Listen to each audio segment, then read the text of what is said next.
37th regular meeting of the Medford City Council will be called to order. The clerk will call the roll. Vice President Caraviello. Present. Councilor Delarusso. Present. Councilor Knight. Present. Councilor Kern. Present. Councilor Marks. Present. Councilor Penta. Present. President Camuso. 7 members present. Please rise to salute our flag.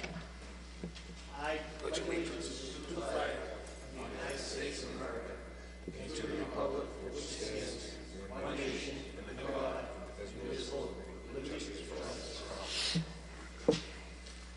Chair recognizes Councilor Knight.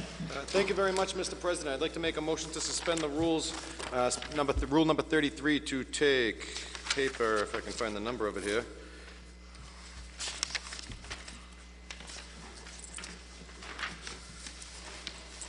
One 4-732. 14-732. On the motion to take that paper under rule number 33 being suspended, all those in favor? Aye. All those opposed? The ayes have it. Item 14-732. It was the allocation of the property tax fiscal year 2015 in City Council, December 9th, 2014, and it was tabled. It is back before the Medford City Council. This is the tax rate that was tabled last week. Mr. O'Neill. And there are 4 separate votes that the City Council has to take on this particular matter, and hopefully someone has a motion to sever all the votes then when they are taken. Mr. O'Neill. Thank you, Mr. President.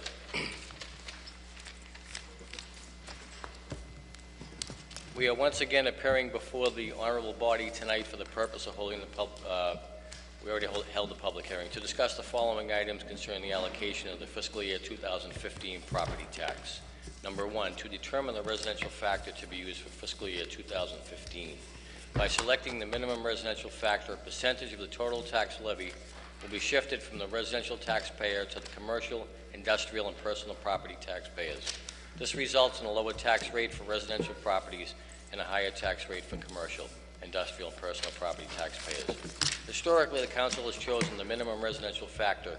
If this is once again the Council's choice, the minimum residential factor is decimal point 899,216. Number 2, to adopt an open space discount. This does not apply in the City of Medford, but a no vote is required. 3, to adopt a residential exemption. If adopted, owner-occupied residential properties may receive an exemption of up to 20% of the average residential value. This is accomplished by shifting a portion of the tax levy from the owner-occupied residential properties to non-owner-occupied properties. Since this shift causes a higher residential tax rate, a number of owner-occupied properties would see an increase in their tax bills. Number 4, to adopt a small commercial exemption. If adopted, small commercial properties housing a business employing 10 or less people and valued at less than $1 million in value may receive an exemption of up to 10% of their assessed value. This is accomplished by shifting a portion of the commercial industrial tax levy from these eligible properties to other commercial and/or industrial properties. Since this shift causes a higher commercial and industrial tax rate, all commercial and industrial not receiving the exemption would see an increase in their tax bills. As part of the hearing, it is the duty of the Board of Assessors to notify the Council of any excess levy capacity. Fiscal year 2015 excess levy capacity is projected to be $57,657.67. Mr. President. Thank you very much, Mr. O'Neill. Questions and or motions? Which item? We have 4 papers before us. Mr. President. 1 paper, 4 different questions. On number 1, we have to. Yeah. So on the motion of approval to determine the residential factor to be used for fiscal year 2015. Councilor Longo-Kern. Thank you, President Camuso. I also have a resolution that I'd like to take in conjunction with setting the tax rate under motions, orders, and resolutions, paper 14-784. I can. 784. Page 1. Page 1, 784. On the motion of Councilor Longo-Kern to take this paper You can do an amendment at this point, but this paper's before us. If you want to table this paper and take yours, we can do that. Well, that's fine. This one can wait. What I'm going to make a motion to do right now then is to reduce the tax levy by $945,322. And this is the budget. You're looking to do the levy? Reducing the tax levy. Yep. This is the budget that was passed by 4 members of this council in June. So there's going to be $1 million in cuts, or the mayor has to submit a certified letter stating that he wants to appropriate $1 million or your amount under free cash. I 100% disagree. There's been, in 2012, I just want to let the taxpayers know, in 2012, $2,475,075 was put into our free cash account from the budget. In 2013, $685,000 was put into free cash from the budget. 2014, we have $945,322. That's monies that you nor I knew we were voting for at any given June, because almost all of us have been here for the last few years. I, as one counselor, did not vote back in 2012 to put $2.5 million to overtax the people, $2.5 million to be able to increase our free cash account. Now, do I believe in savings? Yes. But $2.5 million in 2012, $1.883 million in 2013, and almost $1 million in 2014. That is something I did not vote on. So I completely disagree with you. Point of information, Councilor Knight. I believe just a couple of weeks ago, we did appropriate $1.2 million in free cash for our community improvement initiatives. So I do think that some of this money that came in has been voted on, has been voted to be spent. And it's been spent on equipment, safety issues, and a number of resolutions that this council actually sent forward to the administration, Mr. President. Yes, absolutely. I agree with you, Councilor Knight, 100%. The issue with that is we still have between 6 and 8 million in our free cash account. We have millions in our water and sewer retained earning accounts, which I believe has to do with overtaxing, overcharging, higher rates. We also have money in our TV3 franchise fee, which we are charging our cable ratepayers. We need to give the people a break. And this is something that we obviously cannot vote on each year, but I think this is the year to do it. We have numerous amounts of reserves. The people are hurting. We hear it in emails and phone calls all the time. This is something that we can afford to do, considering that we put between $1 million and $2.5 million into free cash from the last 3 budgets. Point of information, Councilor Della Russo. Could the assessor or the Ms. Baker explain to us how we find ourselves in this predicament with money left over?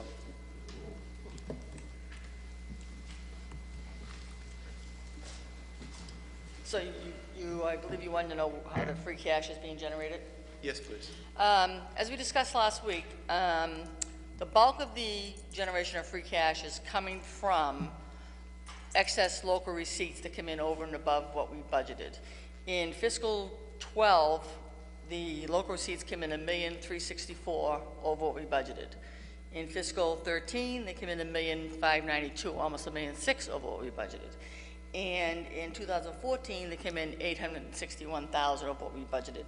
In each of those years, the bulk of the excess money came in as a result of motor vehicle excise payments. We have no knowledge of what is going to come in from motor vehicle excise payments, so we cannot budget more than what we collected in the prior year. Each of those years, they came in excessively higher, much higher than we budgeted. Like in 2013, they came in $700,000 over. I believe the reason for this is that people are leasing new cars, therefore their excise payments are much higher than they were. At some point, a lot of people are going to have new cars, and it'll start coming down unless they keep releasing newer cars, then it'll stabilize. I think there's a recent blip in that category. We also got a little bit of extra money from Medicaid due to a change in the formula of the federal government, allowing us to recoup some costs, capital costs related to the Medicaid program. That, again, is not something that's going to be repeated all the time. It's just happened a couple of times. So many of these things are not recurring events, and they're not something we can budget. And it possibly they will go down. There's no way to predict that. So we've been the beneficiary of some good fortune in the recent years, but it's not necessarily that's going to increase. We have not historically turned back budget money. Last year, we only turned back $122,000 of budget money. The budgets are being spent. And those are the budget levels are low as far as I know. As far as I think, they're barely adequate to meet the budget needs of the city. If you look around, you can see the staffing in all the offices, including DPW, is very low. So I don't think that the fact that we generated in the last 2 years this level of surplus, I'm not sure that we can guarantee it's going to continue. Point of further information, Mr. President. Point of further information, Councilor Dela Russo. Has there been in recent years ever a time when we haven't generated a budget surplus or surplus due to other incomes to the city? It was only a few years ago that we had a free cash deficit. It was only in 2010 we had a free cash deficit of $500,000. So it's not that many years ago that we were in dire straits. It doesn't take much for 1 year for a receipt to not come in as projected that you fall into hard times. That's why you need to have surpluses, reserves around. If I may, Councilor Longo-Kern. thank you, President Camuso. If I may, Ian, I agree with you. We do need a surplus, but I don't know. I can't what the total is. 13 million surplus, I think, is going to be enough. I think this would be the year we could give the taxpayer a break. The water and sewer surplus can only be sent to water and sewer problems. You and all the members of the council are certainly aware of all the flooding issues we've had in the problem. There's numerous programs that need to be done in the water sewer area. So the water and sewer surplus is probably barely adequate to meet the needs of what they've had. The water and sewer department and the city engineer has been very successful in getting grants from the MWRA to take care of some of our needs, so we haven't had to dip into the water and sewer retaining earnings as much as we thought we might. So I don't know how long those programs will continue either, but the work that needs to be done in the water sewer infrastructure is going to continue. And the level of reserves we have, although seems a lot, we all know what the unfunded liability is in the pension, millions of dollars, and we all know what the unfunded liability is in the OPEB, the post-retirement reserves, which we have not funded at all. We are one of the few cities and towns that has not funded anything to an OPEB trust fund for the after-retirement benefits. Point of clarification, Councilor Penta. And even though we know that, but this administration's been there for 27 years and they haven't put a dime on the table to get into funding that unfunded liability. And as you and I had our conversation, and I put a resolution on here, we could stop by putting $500,000 a year out of our free cash. Is it a drop in the bucket? It's a beginning. Well, the thing with It's a beginning. He hasn't done anything. The administration has done nothing to reduce that fund. you're talking about the OPEB. Yes. Yes, we haven't funded anything in that, and we've only I would say only in the last 2 years we've had enough money in free cash that we could consider funding that. But our obligation to the pension liability has increased dramatically. It's now $10 million a year to fund the pension system. And the Prop 2.5 level that was set in 1980 was set at a level that the framers who set it assumed we could meet our obligations before health insurance started escalating exponentially. So trying to meet the obligation of the city, only going up 2.5%, is a difficult task. And I think having this level of free cash, which is low in comparison to many, many places, is a testament to what we've done as far as trimming the budgets. And each year then the budget gets presented, it's looked at very closely and trying to be kept down at a level that's easier to meet. Councilor Longo-Kern, you have the floor. Thank you, Councilman Camuso. Thank you for your explanation. And I mean, what about in our tax receipt recap, motor vehicle excise? We under budgeted that account in June from the results in June by $600,000, but then we kept it at the same figure for 2015. Are we assuming that? No, that figure motor vehicle excise is budgeted at exactly what we collected last year. That figure in column A is the actual receipts, and we cannot budget any higher than that unless we can prove to the Department of Revenue that we have a reason to expect that we will collect more than that. Now, the fact that last year we collected more than we budgeted is fortuitous, but not anything we could have predicted. Again, there's nothing we can predict that would show that. So do you have what we budgeted for last year? I don't Do you have that with number? me. No. No. Well, it was $5,082,000. $382,000 less than that. Let me see.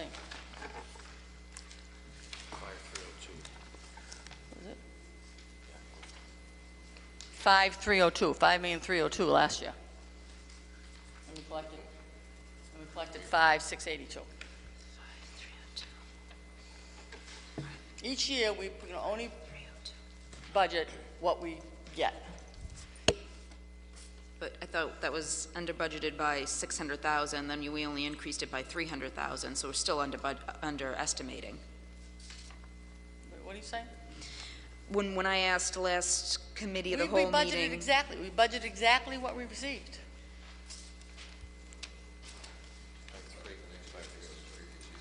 Yeah, but that we doesn't budgeted make sense 5.3. compared to the questions I asked last Tuesday, which, you know, I wrote down your answers, that you said it was about $600,000 more. We 382. under budgeted. and now 382. It was the previous year was 682. In 2014, it was 382 over. Either way, I mean, I think, I'm well aware we need reserves, and I think reserves obviously are beneficial, but to the point we're at now, I think we can chip away at this tax rate that we have. I think we can chip away and help the people, whether it's a little bit each year until we get to, you know, to a point, but the average homeowner is going to see an increase of, the average two-family home is going to see an increase of almost $400 for the year. Average three-family over 500. I mean, it's going to take a toll on people. It's going to take a toll on renters too. I mean, it's just, I'm coming from a place where, you know, not just thinking city budget, you have to think of the people too. You have to think of it all collectively. I'd like to get the input of my fellow councilors, but I think this is the year that we should start doing it. Vice President Caraviello, then Councilor Knight. Thank you, Mr. President. And I have a question. Okay, taking Councilor suggestion that $50 million and put it towards the tax rate. So the average single-family home is valued at $394. The taxes $4,650. What would $1 million do to that $4,600 tax rate?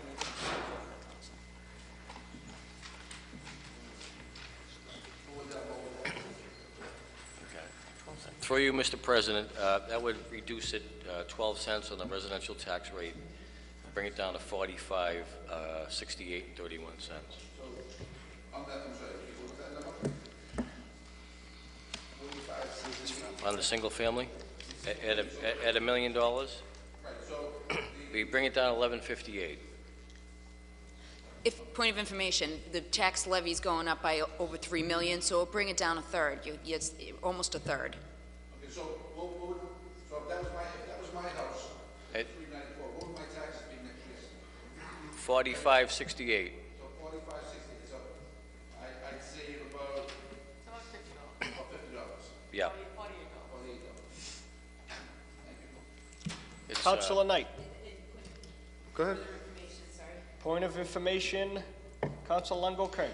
And I think it speaks volumes to where this council's at and where we want to go moving forward. I mean, taxing to the max at the 2.5%, when you put in sometimes $2.5 million, which was I consider being overtaxed. I mean, you're sending the message to not only the people but also the corner office that, you know, maybe we should look at this our budget in June a little bit more closely. There are councilors that think there can be cuts. I think we can still make cuts and add to our police department and our DPW force. I mean, I believe it can be done. It's just a matter of having 4 people that want to be able to do it.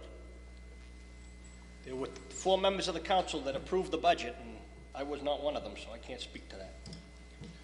Councilor Penta. I'm sorry, Councilor Knight, then Councilor Penta. Mr. President, I just think back to 2001, and all of us that have been involved in government since that time continuously hear from the Massachusetts Municipal Association about the need to restore local aid funding back to pre-2001 levels. We have a new administration coming in. We have a new governor coming to Beacon Hill. This is the governor who was the chairman of, he was the Secretariat of Administration and Finance, and he was the architect of the 9 C cuts that came into place. I think that we really need to be careful. Maybe now isn't the time. We had 8 years of the same administration and we knew what to expect. Now we don't. We have a new administration coming in. The administration historically has supported 9 C cuts to local aid after a budget's been passed, Mr. President. This makes me nervous, makes me very nervous to reduce the tax, to chip away at our free cash, not have reserves in the bank, and then be later on down the road, see something like this happen at the state level. We might be really put in a precarious position down the road if, in fact, this agenda item goes through. Councilor Penta. Mr. President, I see this a little bit different. We had $7.9 million, I believe, in free cash a couple of weeks ago, 2 or 3 weeks ago. Then the mayor came in here with his particular pet projects for which the council was never advised or asked on any one of them. Point of information, Councilor Knight. I do believe that the council every week makes recommendations to the mayor as to what projects we'd like to see funded, as to what steps we'd like to see the government move, and as to what direction we'd like to see certain initiatives take. Thank you, Councilor. Councilor Penta. Mr. President, I believe that the mayor came in with his pet projects that took money from free cash and reduced it by $1.2 million, and then took another amount of money as it relates to where he would want to go. Anyway, to make a bottom line to the whole thing is, for some reason or other, we've accumulated surpluses in 2 very large areas that belong to the taxpayers. First one is in the water and sewer account, the second one in here is in the free cash account. Now, as Ann Baker has alluded to, maybe we've been fortunate over the past few years, whether they be the car excise tax, and I think in our conversations again, you talked about Medicaid too, we got some reimbursements back from them for which we didn't expect. So that's helped us out in our issue of having a free cash surplus for whatever it might be. But there is no projects that are pending that are coming here now before the council asking for council input as it relates to whether it be the police station, whether it be putting more police personnel on. And then the flip to all of that, isn't it interesting, during this past budget, the school committee wound up with $2 million more this year than they did last year, and they went out and hired a whole bunch of more new people, for which the council was never asked of anything on the council side of adding onto this budget or anything to be included. I'm glad I voted for the budget, because I voted for the budget to get rid of the $800,000 in the water and sewer that unmercilessly the taxing the ratepayers in this community. But anyway, sticking to this, I don't see any problem taking the $1 million out, and I'll tell you the reason why. Maybe next year we won't have the opportunity to do it, but there is nothing before me on this table right now that's telling me there is such a major project that needs to be done that we need that surplus, because that surplus has been there over and over for the past few years, and we've been getting over and over for the past few years. We need to keep it in there to keep our bond rating up. Well, where's our bond rating going at the expense of the ratepayers each and every year getting an increase in their taxes? Now, Councilor Caraviello, you just asked a question on that single-family house. It's $48 you would save, correct? That's correct. And at the present tax rate, he'd be paying over what, 150 some odd dollars? And for a 2-family house, Ed, and a 3-family house, figure that out and see how much it'd get. It may not be much, but at least you're telling the taxpayers of this community, for once, after 27 years, they're not getting a tax rate increase. We have the money. We're not taking all the money, we have the money. Point of information, Councilor Delarusso. Through the chair to Madam Baker or Mr. O'Neill, did tax increases begin historically in Medford only 27 years ago, or were they something that one could assume would happen every year in years previous to 27 years ago? Well, I've been working in municipal government for about 30 years in different cities and towns, and I've never seen a tax rate go down. Thank you, Mr. President. With all due respect, Anna, I've seen it in the city of Somerville, I've seen it in the city of Everett through the years. Tax rates have either gone down or been stabilized. But that's not the issue. You know, the fact of the matter, we've had a plentiful amount of new development here in the city of Medford. through the years, a plentiful amount of development. And we were told when Stations Landing came in, that was going to be the panacea of new tax growth in this community, which would set the base. It's gone up and up and up. And since then, we've had 4 major developments of housing in this community, whether it be at Wellington Circle, whether it be on the Mystic Valley Parkway, whether the new one that's being proposed opposite the train station, or whether the new one down the street at the end of not Stations Landing, opposite where the Tufts Boathouse is. But that's not the point. The fact of the matter is, we're not taking the last penny in the free cash account. If what Council Longo-Kern is alluding to, averaging out the last 3 years to take out $1 million or $899,000, whatever it might be, it still leaves you with a balance in excess of $6 million. I just want to say one thing relative to the permits and the growth in the city. Each year, when we do local receipts, permits is a component of those local receipts. And each year, when we look at what we've taken in the previous year, if we have seen a big project on the horizon, we have increased the permits expected in those years. And generally, so the permit fees have contributed to reducing the tax rate, because we've always taken those into consideration to the extent that we know them. And generally, those large projects are many years in the planning, so we do have an idea when those things are coming in, and they have been incorporated into the tax rate. So you have seen the results of those permit fees. But the higher assessments that Mr. O'Neill is proposing comes out to $3,805,926. And in this year, in the budget, you have a new capital growth expansion of $999,941. That means the budget from last year to this year is expected in growth to increase by $4,805,867. And all the council is alluding to is if you knock off $1 million of that money by taking it out of your free cash and giving the homeowners a break. That's all. We're not saying take the whole thing out, but there is money there to give these people a break. You're getting new growth in revenue, and you're getting new growth in business. And you're having 2 more new buildings come on next year. And that'll be more new taxes. So to say that, you know, we tax each and every year, it's symptomatic. Well, if it's symptomatic, you know, we're all going to die someday, and that's symptomatic too. But government can do something to help people rather than abuse them by saying, give me more money, give me more money, give me more money. And the only way you can give them more money is tax them to death. Well, I really take exception to the term of abusing them. I think the city, the administration is trying to run the city and create a lifestyle in the city of Medford, and a lifestyle that's a pleasant place to live. And I think the tax rate is a reasonable tax rate aligned with all the other communities around us. It's very low in comparison. And I just would not like to hear that word, that we're abusing taxpayers. Councilor Marks, and then Councilor Carviello. Vice President Carviello. Thank you, Mr. President, and I want to thank my council colleague, Councilor Longo-Kern, for bringing this up tonight. You know, we hear the terminology, especially in this particular tax season, that we hear the words free cash all the time. And I've had so many people stop me and say, where does the city get free cash?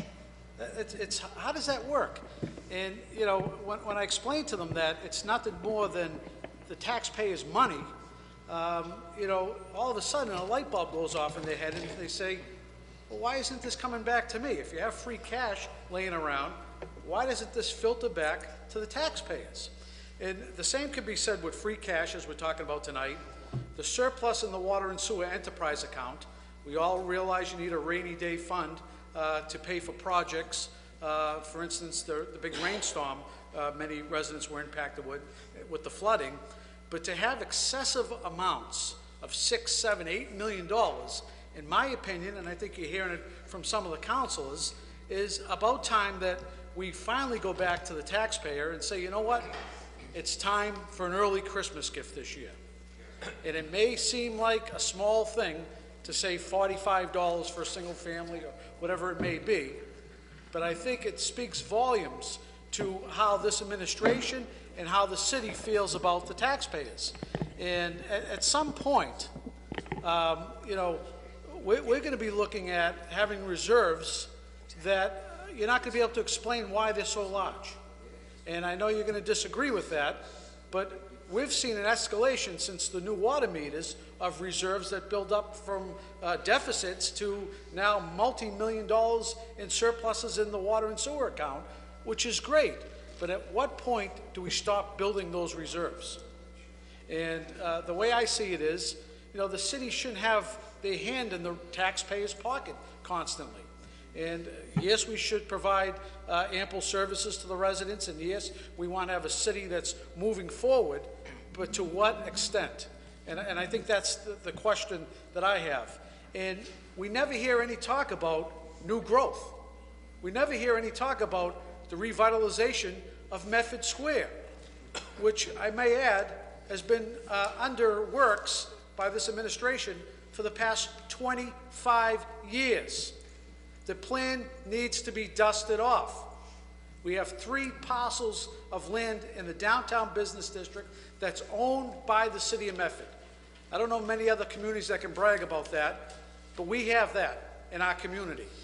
And we're not taking advantage of these particular pieces of property that are being underutilized and can bring additional taxes in, and not from the beleaguered ratepayer that's currently paying the bill right now. You know, we talked about surplus water and sewer. We talked about free cash, cable franchise fees. We haven't had a community cable access station in almost 2 years, but we're all paying a franchise fee right now. The mayor has hundreds of thousands of dollars sitting in an account with the earmark to provide local community access, and it's not currently being used. Does every franchise payer out there that's paying their franchise fee on their cable bill, whether you have Verizon or Comcast, do they deserve a break from this fee that's not being used for its purpose? I believe so. So I would support this tonight. I think the $1 million will leave the surplus primed to pay for anything that comes up, any emergencies or anything that needs to be done. And I think it sends a message to the taxpayers of this community that, yes, if there are surpluses, you too will benefit in the surplus. And after all, it's your money. So I will support this tonight, and I thank my colleague for bringing it up. Thank you, Councilor. One question and this is to move the conversation forward. Councilor Longo-Kern has an amendment to the original paper here. If the $1 million request is approved, where is the $1 million going to come to fund the budget that's currently in place? That would be certified free cash if the mayor submitted it, or would it be cuts? I'm not sure I followed your question. Can you say it again? If Councilor Longo-Kern's motion is approved, Right. to cut the levy by $1 million, Right. where will that be made up from? It'll just come out of free cash. But that would have to be submitted by the mayor requesting us to take the free cash. This is just a request that would go to the council. I'm not sure what the Exactly. procedure would be for the mayor to. Well, maybe the question should be for the city solicitor then. The request before us would basically be to cut the levy by $1 million and ask the mayor to submit a paper back to the council for certified free cash for that amount. Is that correct?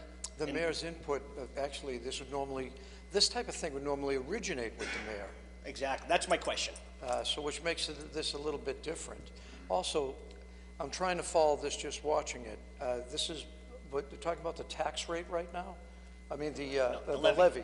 That's going to get voted on after the main paper. But if it goes through, the only way to fund that $1 million would be through either cuts or certified free cash. Point of clarification. That could be your opinion of what has to happen.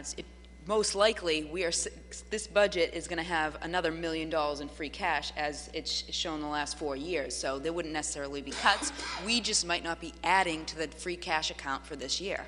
That is big. I mean, I've tried to say we shouldn't tax to the max for the last 6 years, wringing my head every June and December. When it comes December, they tell me I have to do it in June. I finally, we finally figured it out how much money is going into free cash, that we're overtaxing the taxpayers. So most likely, we have at least $1 million from this budget that's going to go into free cash. So basically, we're not going to be putting, I mean, if things have gone, or more than $1 million, so if things are going the way they've gone the last 5, 6, 7 years, we're just not going to be adding as much to free cash. We're What happens if it's 2010, though, when we were negative 500,000? It's not going to be like 2010 with Director Burke. Well, with all due respect, we have a new governor that they're looking at 9 seat cuts right now. Point of clarification. Point of clarification. I'm sorry, let me turn you on. And then Councilor, On that 2010, Mr. President, it was $544,000. We're sitting on $7,594,000. So there's a huge difference, even if you did go into the negative field next year. We're talking about this year. You've got $7,594,000. It's a lot of money. You're only talking about taking $1 million out. thank you, Councilor. Vice President Caraviallo. Thank you, Mr. President. Now, we voted on earlier this year to cut the tax rate $600,000 for the water, correct? Water and sewer rate. From the water and sewer? Yeah, you cut the water and sewer rate. We cut the water and sewer rate, $600,000. So where did that money come from? Have we decided where that money has come Well, from you yet? actually cut the budget. Yeah. Cut And the then when you cut budget the by budget, the $600,000 effect of earlier. that was to cut the potential rate, because you Right, cut the so budget. we've already cut our budget $600,000 this year. This would not be a budget. Point of Point of clarification. clarification. It might seem that way, but the Water and Sewer Commission just came out with their new rate structure, which is picking up during the course of the year the difference for which this council voted for, which was $800,000. It was $800,000. Councilor Vice President Caraviallo was correct. We The budget voted- that we- was approved was we not the voted- mayor's original We voted number. to cut the budget $600,000 That's in June, which 800, or whatever we voted for. We made a cut. Early, a few weeks ago, you made a suggestion that we put $500,000, which I supported, into the unfunded liabilities. There's $1.3 million already. Spent 1 point. That's up to the mayor. But even if you did, that's good I mean, You're preparing for the future. we have an unfunded liability in the city of a large amount of money. Why don't you take the whole amount of free cash and put it toward it then? Well, again, free cash, like I said, the free cash is not always going to be there. It's not going to disappear in 1 year. Well, we're all asking for a police station too, which is on the Yeah, horizon, we hopefully. need a police. They say a police station is a major priority in this community. Point of clarification, A Councilor. point of information on that, if we can be guaranteed that savings is going to go towards a new police station, We didn't say I would, yeah, but that's not going to happen. He said it's going to be at least 7 years, probably till we start planning, be another 15 years before we get a police station under that watch. Point of information, Councilor Knight. That's only provided that the gentleman's there for another 15 or 7 years, and I think every 2 years, everybody has the opportunity to, if they see fit, seek corner Correct. office, and if they feel as though the city's going in the proper course, or an improper course, they have every right to do that. You know what I mean? But I think right now, the issue before us is whether or not it's a good idea for us to reduce the tax levy by $1 million. That's the real issue that's before us. We have a new governor coming in who has already said he's looking for cuts. Point of information, Councilor Knight. I believe the new governor, just recently in the press, has also discussed the idea of requiring municipalities to establish rainy day funds in order for them to maintain some strong financial footing. Vice President Caraviallo. Unfortunately, Mr. President, our city is becoming a popular city, and popularity costs money. Thank you. Councilor Penta. What does that mean? Huh? What does popularity mean? I don't. There's a motion for approval on the floor. I understand Councilor that, but Penta. wait a minute. Are you referring to an administration? The city of Medford is a very hot community, You mean real estate wise? real estate wise, and Well, we just got through talking about the state legislature passing a budget. And they passed the budget knowing there was a $325 million deficit in the budget. Well, that to me doesn't make them look like they're very, they have a lot of brains up there to figure out that they have a $325 million budget. And Rep. Donato's doing a fine job in my eyes. We're not talking about Representative Donato. We're talking about the state legislature. That's Rep. Donato and his colleagues. Oh, okay, that's in your opinion. Bottom line is this, Can't Mr. have your cake and eat it too. I don't see a cake on the table here, do you? Next week, it's Christmas. Next week, good, bring it in. The bottom line to the whole thing is if you're astute as to what you're doing here in your local government and making sure that you're taking care of the taxpayers the best you can, is this a borderline issue for you? Maybe it is. For me, it isn't. Because right now, I feel comfortable in saying yes to getting rid of $1 million because we're not down to the ground zero. We're not at 1 million, 2 million, 3 million, 4 million, 5 million. We're at $6.2 million left. And with that being said, I've got no problem with it. And I don't think any taxpayer out there would have a problem with it either because there's nothing before this podium, before this council, of a great magnitude that needs this money to be spent other than the unfunded liability for the pensions and the OPEB. And we haven't seen anything from the mayor, and that's been at his desk since Councilor September. Penta, I'll disagree with you. I mean, I see piles of projects in the city. Well, where are they in front of us? Well, We met on one tonight. our school department, our school and repairs. It was you, Council That's Caviello, right. on your first term. That's It was correct. in the beginning of your second year of your first term. You produced a and paper I- that said the school department was $1,200,000 That's in correct. debt, and they haven't done anything to correct it. But they just hired $2 million. And I still advocate having these schools fixed. Imagine if this city was paying the taxes on those schools.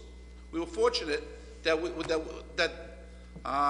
through the funding of the government, the citizens of the city paid a minimal rate for $100 million worth of schools. Councilor Knight. Thank you, Vice President. Mr. President, I think it's apparent by the debate and dialogue that there are many options that we as a council and we as a city have for the utilization of the so-called certified free cash. However, if we don't have any certified free cash, then we can't do anything. So I think that those reserves are very important to the fiscal stability of the city of Medford. I think that those reserves are something that we need to build up. We don't need to move away from. I think we need to be ahead of the curve. I think that that's something that we can all agree on. We need to be ahead of the curve, and we have a lot of uncertainty coming up in the next 4 years. We have a new administration coming in that historically has supported making cuts to local government, Mr. President. And for that reason and that reason alone, I'll be voting against this resolution. Thank you. All right, there's a motion for, the first question before us is to determine the residential factor to be used for fiscal year 2015 by selecting the minimum residential factor, which the council has historically chosen this before us.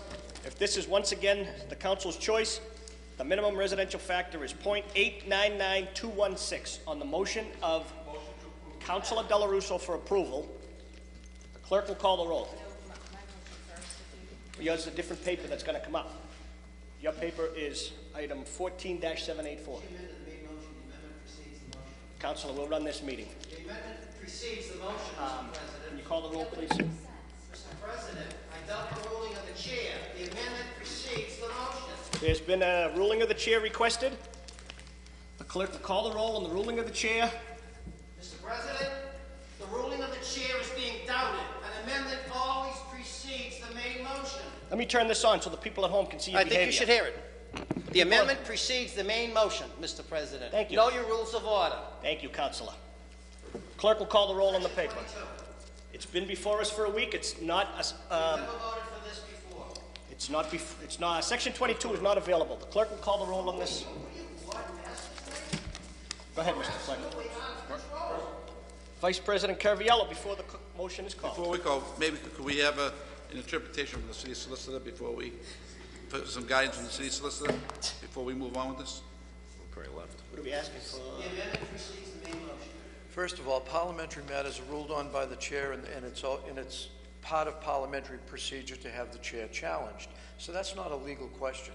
The second issue, and I'm kind of just speculating here on what's going on, but the second thing is, as to Section 22, Section 22 applies whenever an ordinance, order, or resolution can take all of its readings in one sitting or one night, and it's kind of a safety valve to stop something from being buffaloed through. But as I understand this paper, although I wasn't here, it was before the council last week and tabled at that time. So Section 22 can only be invoked once, and it has been, as I understand it. But the chair rules on that, and you've challenged the chair, so there's a process for that. Yep. So on the challenge of the chair, No, it's- we have a gentleman that would like to speak on this. Name and address for the record, sir. Robert Capucci at 71 Evans Street. Thank you, Mr. President. Thank you, city councilors. A few things that came up tonight I have to speak about. I'll try to be as brief as possible. Ms. Baker, who spoke and didn't like the term abuse used by Councilor Penta. Those of us that are living in providing you with all these excess funds, Massachusetts is 7th on the list of most moved out of states. We are highest per capita out of any other state in the nation as the highest tax state. Through the chair to Councilor Knight, he wants to talk about a new administration coming in with historic cuts. This is the first time Charlie Baker will be governor of Massachusetts. Council Knight. I referred to Mr. Baker in his role as Secretary of the Administration and Executive Office of Administration and Finance, at which time the administration, underneath Governor Romney, I believe, made unprecedented cuts under Section 9C of the general laws, allowing them to cut local aid after the state budget has been passed, which left cities and towns in a very, very precarious position because they had already budgeted based upon figures that were provided to them. And that's why I'm a little concerned about the uncertainty of what his ideology will be. That, coupled with the fact that he publicly came out and supported the idea of local municipalities establishing rainy day funds and this possibly being a requirement, would lead me to believe that this is something that he's going to keep his eyes on, Mr. President. Okay, 2 points, Councilor Camuso to Councilor Knight through the chair. We've just had 8 years of the Patrick administration who has already cut aid to cities and towns. This city was still able to create the $7 million surplus under that. Governor Patrick has repeatedly blamed the federal government for his having to cut aid to cities and towns.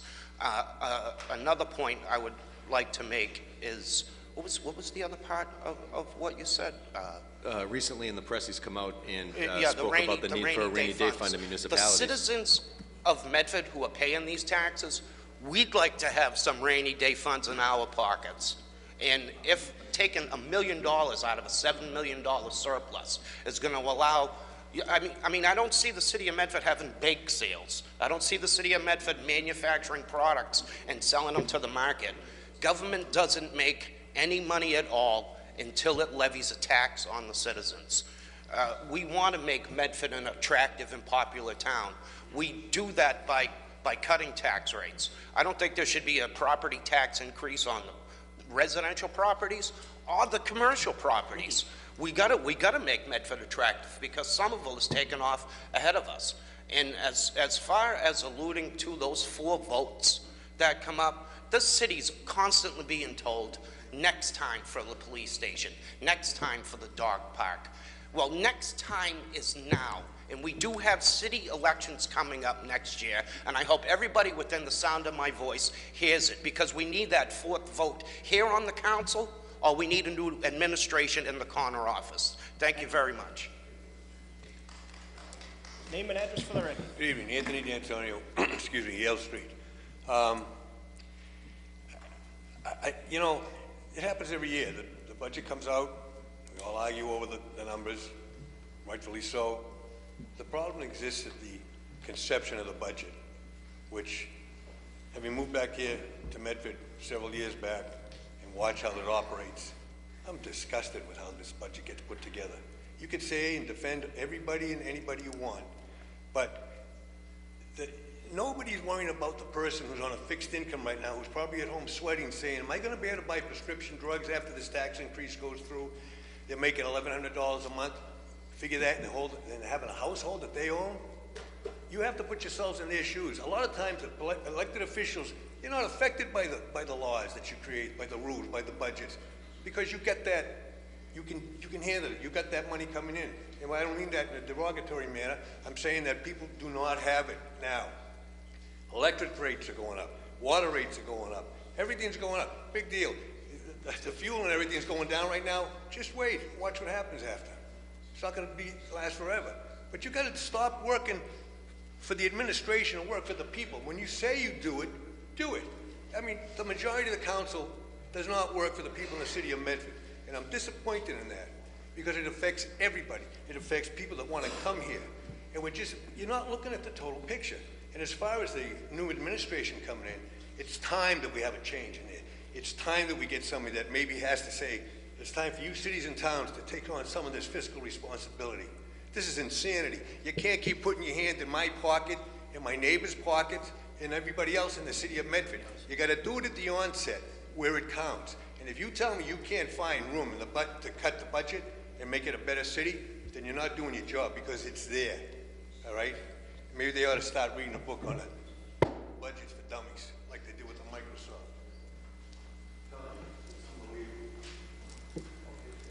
Name and address for the record.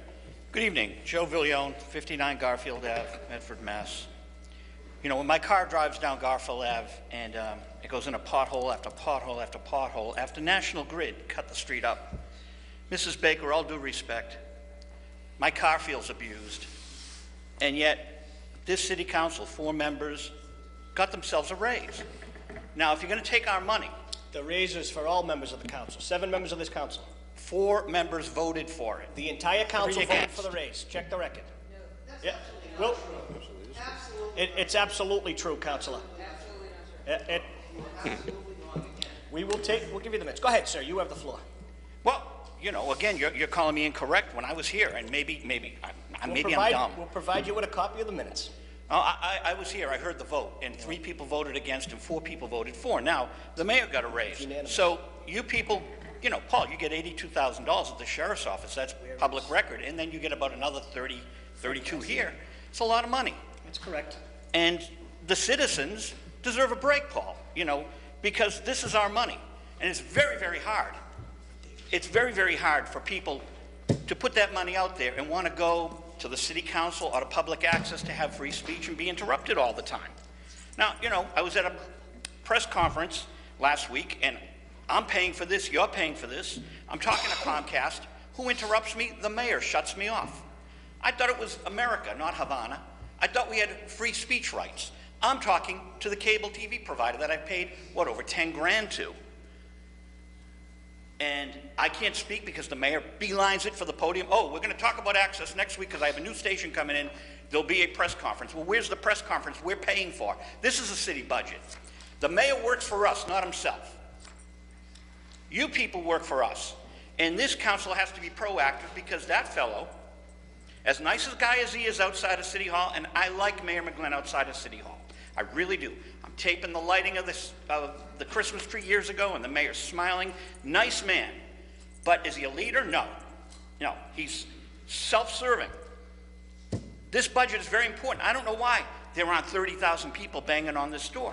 They're afraid. I've talked to people around town. They say, Joe, they just think it's a lost cause. You can't fight City Hall. You can fight City Hall because we own City Hall. It's our money. You people have our money, and I thank the 3.5 councilors here that do the right thing, and I hope the half a councilor falls on the right side of the fence this time. All right. Councilor Longo-Kern. Thank you. Last comment. Thank you, President Camuso. I just bluntly feel that maybe one council might be on the fence, and I just wanted to make a statement. We're letting the administration know that, you know, what they're doing in creating a surplus is a good thing. What Director Burke is doing is a great thing. But we're saying, you know, this tax, spend, save, has to be balanced out a little bit. We can always change it next year. We can always, hopefully this maintains and we have a surplus on top of this amount in free cash this year. But we always have a vote in June and a vote next December, you know, next December. That will all be us. You know, January will be the change. But this year, we're sending a message. You know, Councilor Pence talked about it a couple weeks ago. School department, from what I understand, created a job for $90,000. Administrators are getting large raises. This has been happening. You know, I know of them years past. It's still happening. Let's tighten our belts. Let's start here. I've been trying to do this for 5 or 6 years now. Let's start here. This is the way to do it, considering how much is being put into free cash each year since 2010. And that's, believe me, Director Burke did it since she started. It's going to happen again. Do it how you run your household. You make money, you spend money, you save money. You don't tax the people from every different angle that you can to the maximum every single year. And the speakers are right. People need a break. And we're going to hear it in January, February, when the calls start coming in and the emails start coming in. I'm moving out of Medford because I can't afford this. This $200, $300 increase, I can't afford it. Or the commercial properties. Why are you killing us? We're trying to run a business. Let's send a message tonight. Thank you, Councilor Longo-Kern. All right. And for the record, for the gentleman that was just at the podium, paper 14-098, there was a motion by Councilor Marks on a roll call vote of 3 in the affirmative and 4 in the negative. The amendments failed. And then on the final motion regarding the increase to pay for the department heads, and the city council was included, It was upon the motion by President Clemuso from the floor that all 3 readings be waived and to be ordained on a roll call vote of 7 in the affirmative. That's all members of this council, and 0 in the negative, and it was ordained. Clarification. Councilor Penta. The reason why that was ordained, because everyone else was mixed into that vote. The council had Council, you voted for it. council had a separate vote. You just read it. You just read and it. you voted for the whole paper. You should have You stuck read to it your for the whole guns. paper because other people in the city were waiting for those raises. You were the first one at the bank. No, I wasn't. Right behind you. All right. The city auditor. I just want to say one thing. My motivation, my mission here is to just see that a tax rate gets passed. I just want to say one thing. The tax rate has to be passed here before then it goes to the Department of Revenue to be approved there, before it can come back to the city to start the process of getting tax bills in the mail.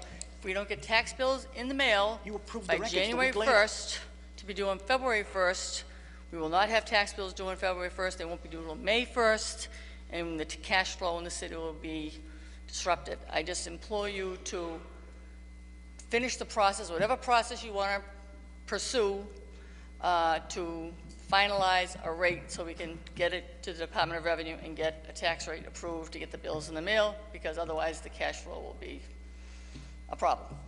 That's the only thing I want to say. Councilor Knight. I have a question for Mr. O'Neill.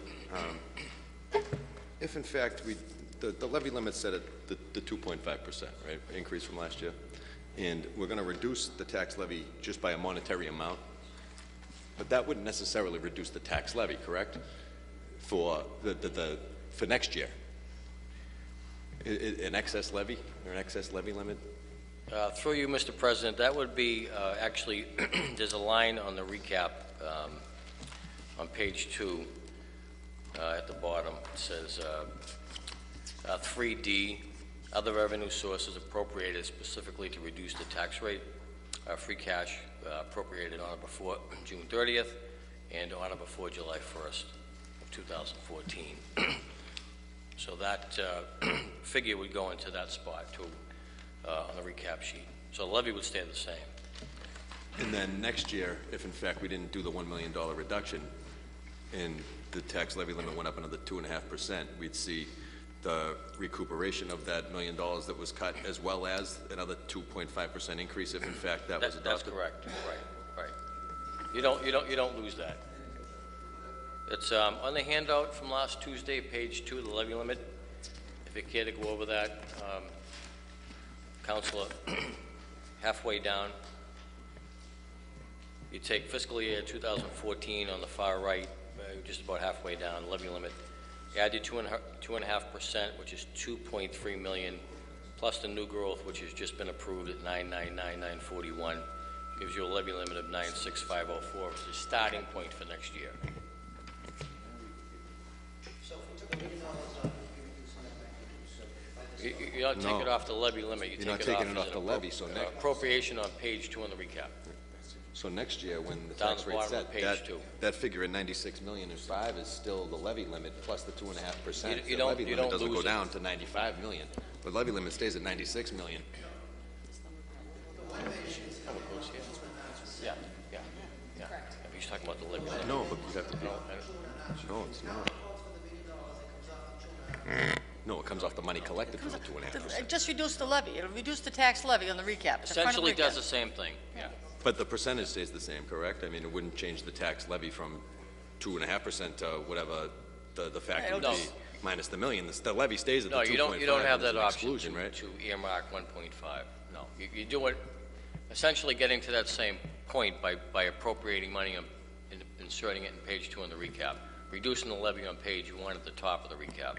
So Correct. the excess capacity, instead of being 57,000, would be 1,057,000. Right. Correct. Yeah. Yeah.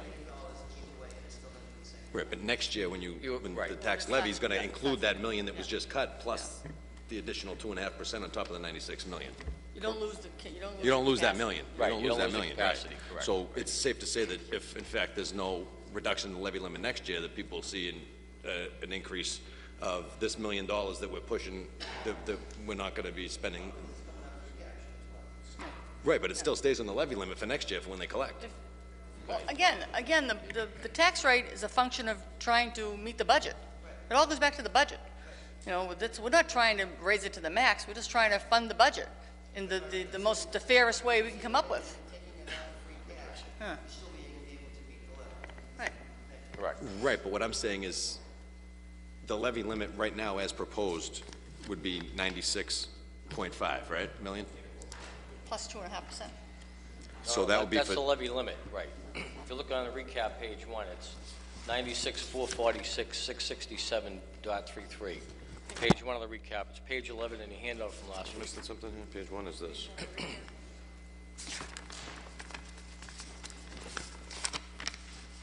Well, sheet 11, okay. Sheet 11, page 1 at the top, third line down on the right.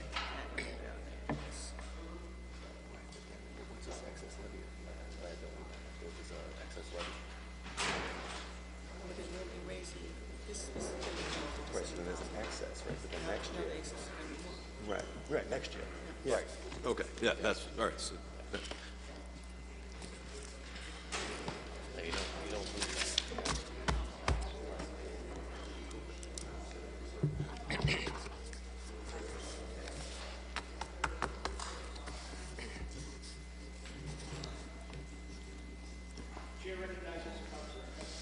President, I make a motion to sever the motion to allow, to allow Councilor Longo Kern's motion to prevail.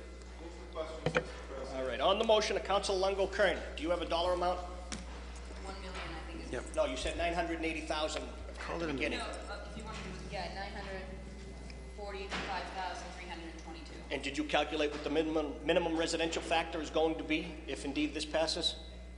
So when we get to that vote? No, that'll stay the same. That will stay the same. That'll stay the same. Right, but No, it won't. That will change as well if we, No, it stays the same. Stay that stays the same, Stays the yeah. same. all right. On that motion, Mr. President, so I may make sure I understand it. So the residential tax exemption stays the same, correct? Yes. this is This is for Council question. Longo's Kern's motion. This is similar to the paper she has later in the meeting. Okay. So at this particular moment, we're voting on question 1 to No, determine the no, residential no, no. tax. We're going to vote on Council Longo's Kern. Motion. Amendment to Motion reduce first, the, motion then to we'll reduce do the these. tax Do levy you by want to, Council Longo Kern, Explain it. can we make a motion to table it, take your other paper, Well, no, I can, and then whatever the results of your other paper is, No, let my it other paper is, It's the will be same thing. moot, will be moot, yeah. be moved. It won't be the same. so, We're reducing the tax levy, just like Auditor Baker mentioned, so we were not taxing to the max. We had 57,000, we were told last week, that we didn't tax up to. Now we're going to be, whether that's the million or 945,000, plus the 57,000, we will not be taxing. so what's the number, the ultimate number at the end? 945,333. 945, 33. 322 is, it's last year's amount, dollar amount that was put into free cash, which is the lowest of the last 4 years. Yes. Correct. Ms. Sonia, when we do that, what will the tax rate go down to? From 1170 it'll go down to what? For you, Mr. President, I did not prepare a 945 scenario. I prepared the 1 million. And the 1 million would drop the tax rate, residential 12 cents and the commercial 24 cents. It So doubles it would it. drop down to 1158, 1158, and the commercial will go down to 2253. 2253. Somebody fall down in the hallway, or are they just sitting there? Some of them. Are they? All right. Okay. Doesn't look it. Let me just give me 1 second. Move the question, Mr. President.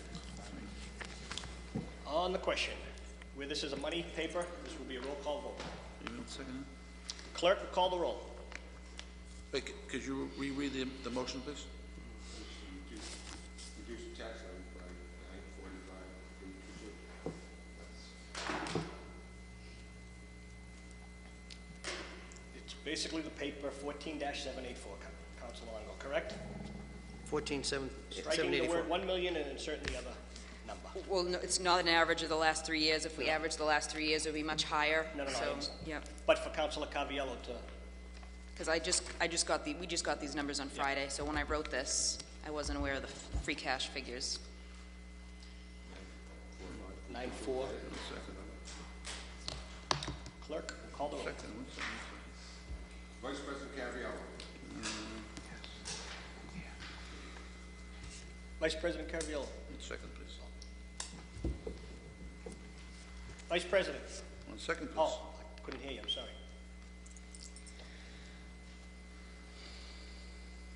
No. Councilor Delarusso. Councilor Knight. No? Councilor Curran. Yes. Councilor Marks. Yes. Councilor Penta. Yes. President Caruso. No. 3 in the affirmative, 4 in the negative, the motion fails. The next paper before us is on a motion of approval by Councilor Delarusso to accept the minimum residential factor of .899216. The council has traditionally voted yes on this. Roll call vote, Mr. Clerk. Vice President Caraviallo. Yes. Councilor Delarusso. Yes. Councilor Knight. Yes. Councilor Curran.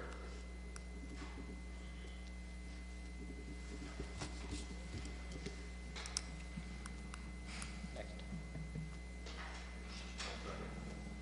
Here, hold on 1 second. She's on the-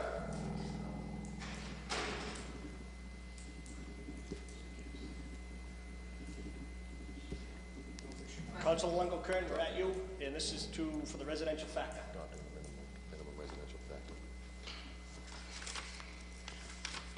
To accept the minimum residential factor. Yes. Councilor Marks. Yes. Councilor Penta. Yes. President Caruso. Yes, by a vote of 7 in the affirmative, 0 in the negative, the paper passes. Item number 2, to adopt an open space discount. The city of Medford has traditionally voted no on this, but it does not apply in the city of Medford, according to the paper before us. On the motion, clerk will call the roll.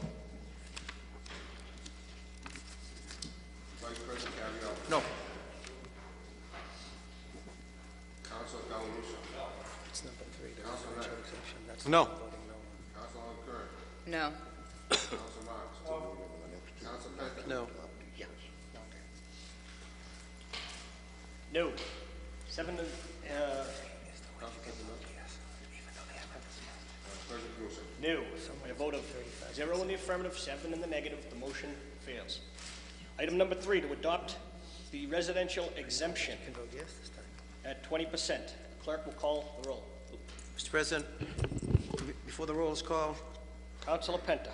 you gave us, Mr. O'Neill, you gave us some examples of what the rate would be. I did some research as it relates to our sister city of Somerville, which is up to 35%. And I guess my question to you is this. If in fact the city decides to vote this either yes or no, is this one of the 4 things we're going to vote on that could be changed at any time during the forthcoming year? In other words, this has to be adopted now, yes or no, or could this number 3 be put on hold?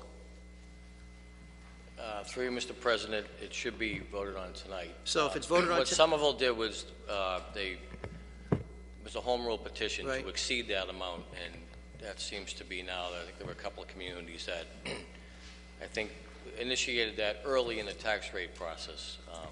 The law allows up to 20%. They got 30, I believe Cambridge and Boston have 30 as well. No, they're up to 35. They've been approved up to 35%. They're the first one to go to 35, correct. Right.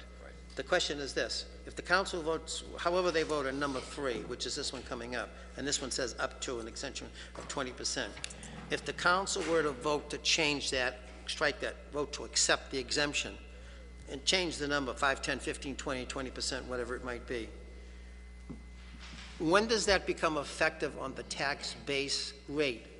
Would that be after July 1st of 2015, or would it be January 1st of 2016?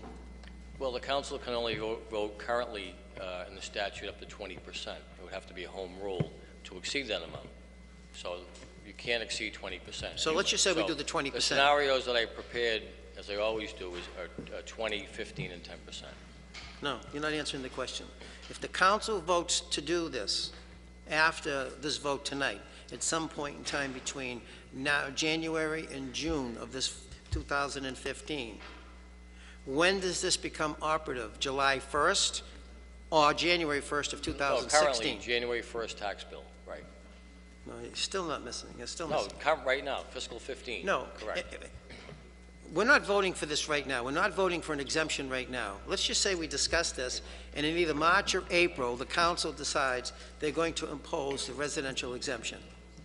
When does that become operative in the budget for the purposes of the budget or the tax rate? Is it July 1st or January 1st, 2016? Councilor Penta, the vote is taken in December for the current fiscal year. It can't be voted on in April. The home rule petition could be filed then.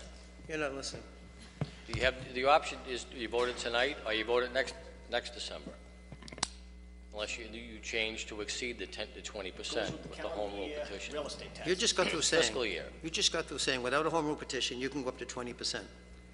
Correct? The current statute allows up to 20%. Now- You vote it tonight, it will kick in the January 1st But what bill. happens if we decide we want to vote on this in April or May? What do we need?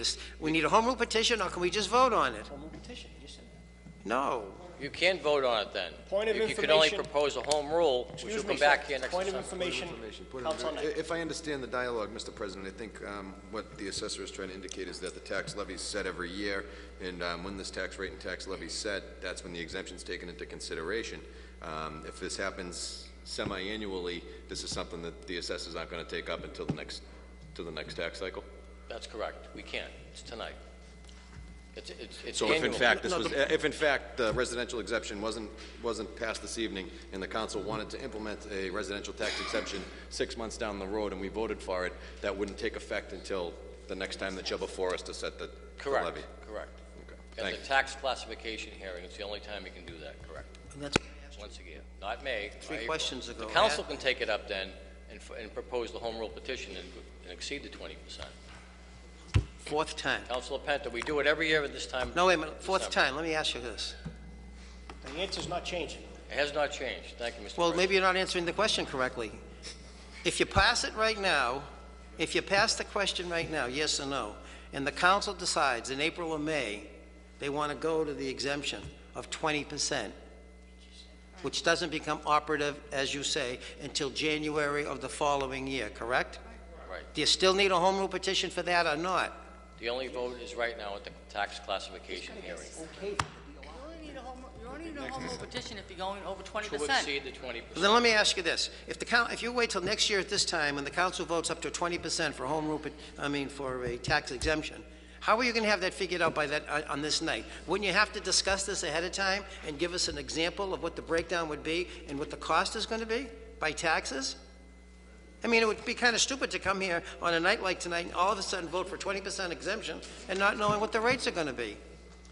Councilor Penta, it's on page 12, last No, I'm week's talking handout. about having a legitimate conversation, Ed, not just having a piece of paper thrown at us ahead of time. If you want to start discussing it earlier Yes. in the year, Yes, we can provide estimates for you. Yes. That would be pretty, would That's- be that's close the to an issue. estimate, but you couldn't actually bring it up for a vote until the tax classification time. But we could provide estimates to be discussed in a more legitimate pace than trying to discuss everything at the last minute, yes. thank you very much. And then after tonight, you have to wait until the free cash is certified, Division of Local Services sign off next year. The only other mechanism is the home rule petition. You have free, Mid-year, correct? no, your free cash has already been No, certified. no. I'm talking about if we go to the exemption, Division of Local Services will have to be involved. You only have to certify go the for a home rule numbers. petition if you're going to go above 20%. 20%. Yeah. Which we can do at any time. Other than that, we have to do it in December. Correct. Unless it's a home rule That's petition. correct. Right. Thank you. All right. So on the number 3, the council has traditionally voted no on this. The clerk will call the roll. Oh, we have a gentleman that would like to speak. Yes, sir. Name and address for the record.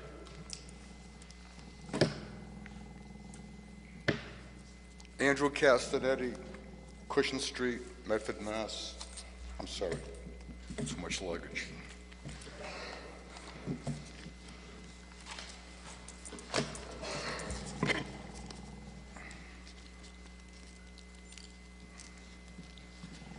Season's greetings. If I may wish you all a peaceful Christmas too. We feel like this is deja vu all over again and again. But will you please give the local owner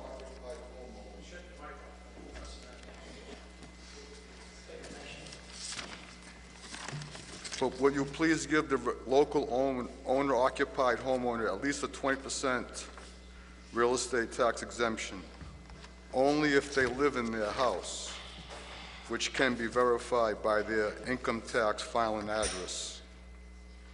As you know, this real estate tax savings is being done in Malden, Everett, and Somerville is at 35%. Why not us? At least give us 20%, especially when 9 of 10, about 90% of Medford homeowners would receive a lower real estate tax bill than presently proposed, versus a historical 3 to 8% increase on a yearly basis. If I may, I'd like to give an example. This year, my home, a 2, has a $400,000 value, times the present tax rate of $12.25 per thousand. I paid $4,900.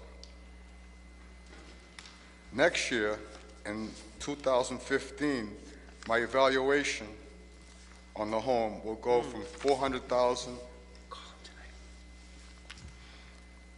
to $452,000 times $11.70 at the proposed new lower tax rate per thousand. That will equal $5,288 in real estate tax for next year as proposed. This yearly increase of $388 is almost 8% over last year. So much for Prop 2.5. However, there is hope.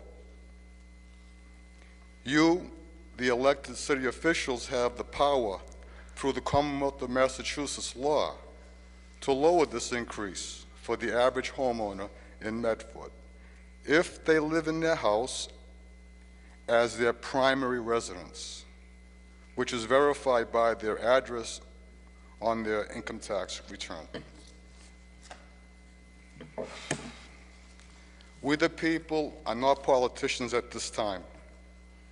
However, you are, the elected city councilors, do have the power tonight to vote for a 20% real estate tax residential exemption and vote to send this request to Mayor McGlynn, because I believe only he, the mayor, has the authorization/option to select and adopt this real estate tax exemption, along with your city council approval.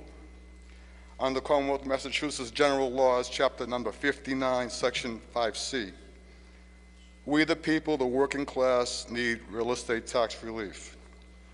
Please vote yes, help save our middle class neighbors before it's too late. Thank you kindly for listening and hopefully getting this done, for it's, in my opinion, 10 years overdue.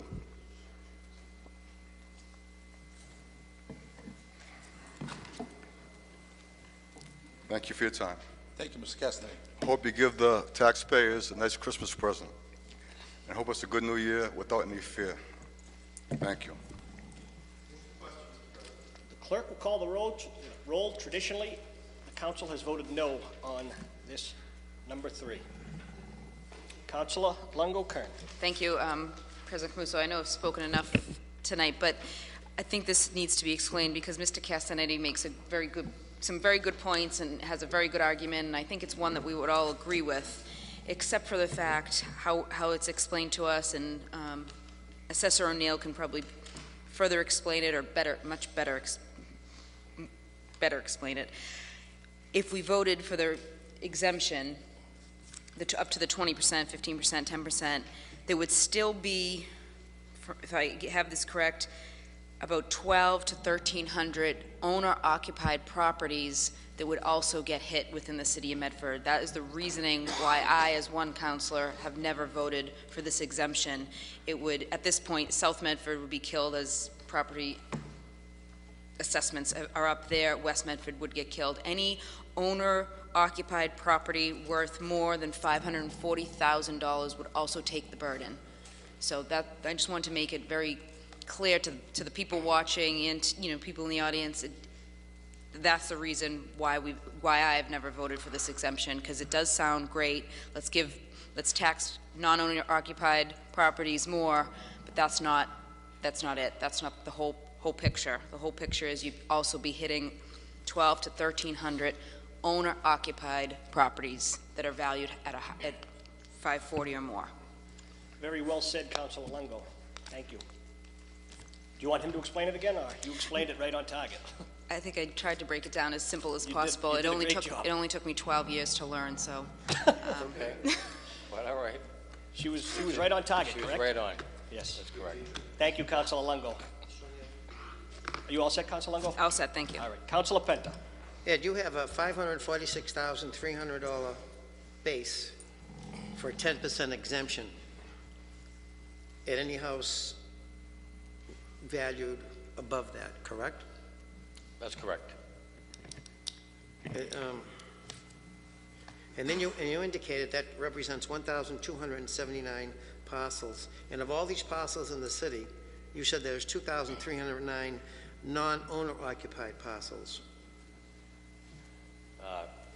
That's the number you gave us at the This last is part of the annual illustration of the residential exemption, and that would be for the owner-occupieds. No, you gave us 2,309 non-owner Yeah, occupied. they're not included in that. That's on the last page. The breakdown would be 12,032 owner-occupied to date. That number has gone up. Non-owner occupied is 2,309. But that amount that makes 1,279. That number is assumed to be owner-occupied. So Of those owner-occupied, you go from 546 to what? That's what I want to know. What's the value? How high? over $1 million. We have a few million-dollar properties in the city. But you don't have those. So those folks would pay, as you go up in value, they would pay more, even getting the residential exemption. They would still pay more. And that's some of the problem with the way the exemption is to be implemented. But let's stick at the... Councilor Penta, every year we do this. It's non-owner occupieds, No, but we have it would be- apartment buildings, anything over the break-even point would pay more, and the rest of the city, owner-occupied, would get a break. But what we haven't done That's before, we haven't taken from 546, 300 and gone forward to say between 546 to 600,000, and then from 600 to 700,000 to get to that number of 1,000. We haven't done that exercise. No. No. And I think... Last year, it was 501 was the break-even, and there were 1,059 over that. So if 501 was the break-even last year, and it's been increased by 45,000 this year. Because of the appreciation in That's values. That's a pretty big appreciation, the property value. Correct. Correct? Correct. So if a house between 546 and 600, I'd like to move, Mr. Clerk, to write this down, please. I'd like to get the breakdown. You don't have to do it for tonight. Between 546 to 6, 6 to 650, 650 to 7, all the way up to the million that you said. And then I'd like to see the tax rate broken down to that, because I don't think it's as bad as everyone seems to think it is. I mean, if you have a house that's worth 600, 650,000, you're going to pay a few dollars more. It's a lot better than, at least you're giving something back to someone who can't afford a $600,000 house. And again, it's another way of giving a break. What's your motion? I'm talking to him. Wait a minute. You're talking to the clerk. The clerk works for you. He doesn't. You just asked for No, a he motion. works for us too. So your motion to the clerk is? Is to have the assessor's office break down from 546, 300 to 600,000 and $50,000 increments. Up to $1 million. Up to $1 million, and how that would affect the 1,279 taxpayers' increase in taxes that they'd be paying. For example, you have your calculator? I do. For you, Mr. President, I do have a few property assessed at 600, one at 700, one at 800. Okay. So just for an example, to illustrate, with the 20% and owner occupied, Do the 10%. they'd be Let's paying... do it easy, 10%. 10% would be They'd be paying $7,078 with the 10%, and without it, they'd be paying 7,022. So They pay about what? 7,022.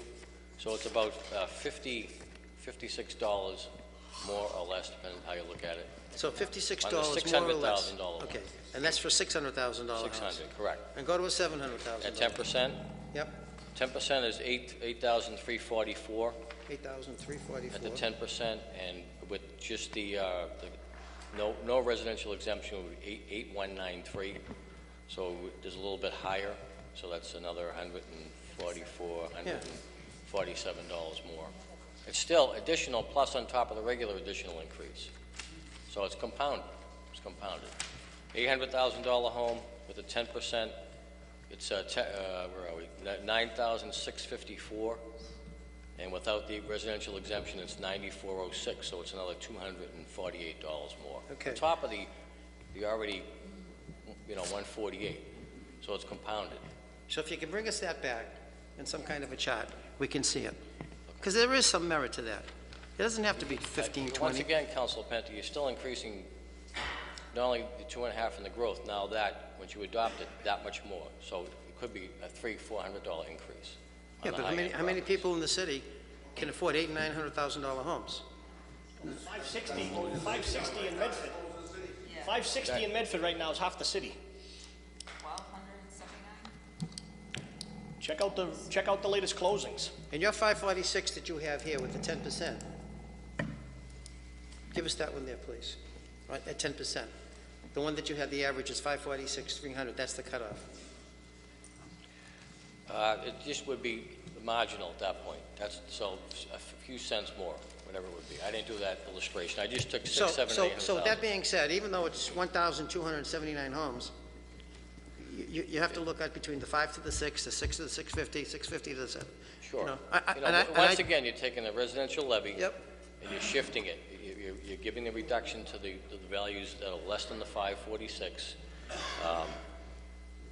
and shifting it over to the non-owner occupied, the apartment buildings, and the high-end value properties. And that's why there's only 14 or so communities in the Commonwealth that have adopted it.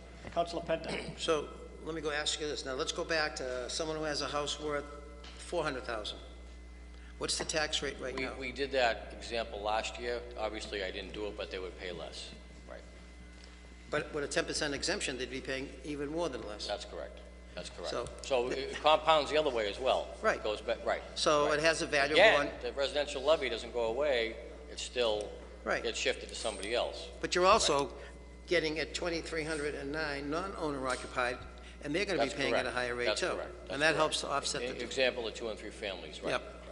Councilor Penta. Yep. If I may from the chair, I will support your resolution if we wait until the reevaluation is complete, because right now it doesn't make sense to do the exercise, it's parliamentary, until the reevaluation is complete. When does that due to be He complete? told us last week there. You go ahead, I'm not going to speak for you. Well, the year 2 of the inspection program has to be completed in 2015, calendar year, for fiscal 2016. That's the mandate from DOI. Every 9 years, we have to do the physical inspections. Correct. So for the year 2015, we could still operate with these numbers? Well, half the city's done, right? No, I gave that to close to- council. close- close to half. It's close to half. Yeah, it's like high 40s on both, correct. So it's unfair to get the numbers for half of one evaluation and half the other. Well, You see my point? No, if he could just do... Well, what's happening is, my point of clarification is that it's just the inspection program to see if the property characteristics that we have on file, which is on the website, in our office, it's all public, is accurate. So some people take out building permits, some don't. So that's reflective in the inspections, correct. Some houses get better, some get worse. Right, so, again, it's a property tax is an ad valorem tax based on the value of the property on a given year. But for what you have right now, you could give us a sample for what I just asked for. If we would have, Sure. It's going to go up or down, whatever it's going to be next year. Correct, 400,000, anything below the 500 46. would be less, correct, at the expense of the others, correct. If he could do that, Mr. You have Clerk. to add that in. It's a tax policy issue Yep. that the council has to adopt, big picture. It's going to affect someone. It stays within the residential class. You can't throw it on the apartment buildings that are, not owner occupied, that don't live in the city of Medford. It goes on the 3 different categories. But you also have the non-owner occupied, and that's what we're trying to That's correct. address. 2,300. Right. Two So days. you know that, Mr. Clerk? Ed? You got it? He's got it. On the motion of Councilor Penta, Councilor Marks. So from what Mr. O'Neill just mentioned, what would it take to create a new classification with the Department of Revenue? Through you, Mr. President, Councilor Penta, with all due respect, has been talking about that for years, and it's just something that goes back to, I think, the council in '98. They proposed it to try to change that, add another tax rate, and, it goes up to the State House, and then DOR has an opinion on it, and that's why it hasn't been changed, so it's not likely. But it's an act of DOR or an act of the state legislature? Well, it'll have to be changed in the state law, change in the classification law, going back to 1979, 1980. Do you know if other states have that classification? I do not. I do not think so. I don't know for sure. I don't think so. Thank you. Councilor Knight. Thank you, Mr. President. And my question really revolved around the cyclical inspections. And, give or take, we're about halfway complete with the residential and the commercial properties here in the city. Do you have any facts or figures relative to the number of people that have jumped from below the break-even to over the break-even through the cyclical inspections? It's a very good question. I don't have that. It's tough to, in an up market, so this market and next year's market, the assessments, we're still low as far as being at 100%, so I don't have that, but concerned taxpayers can get what they had, what the characteristics were last year, and then after the inspection, they can get the before and the after. But primarily, if the market didn't change, then you could see what the change would be. But Like 18% over market or something right now in Medford? Pardon me? Medford's over market at this point, in almost double digits in terms of sales, correct? Correct. Right. Again, it mirrors the 2004 market, fiscal year 2004, especially 2s and 3s. And I checked with Somerville.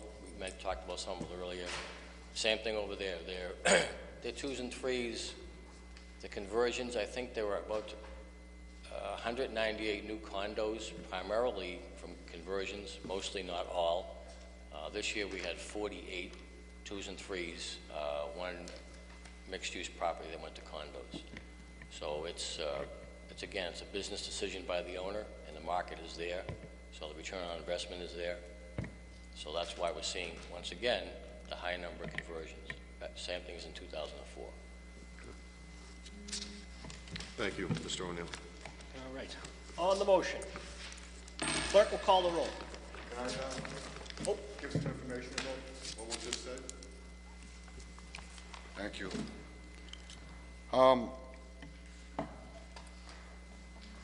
Mr. O'Neill made some good points. In a perfect world, we wouldn't have any taxes. That's why we threw the English out in 1776.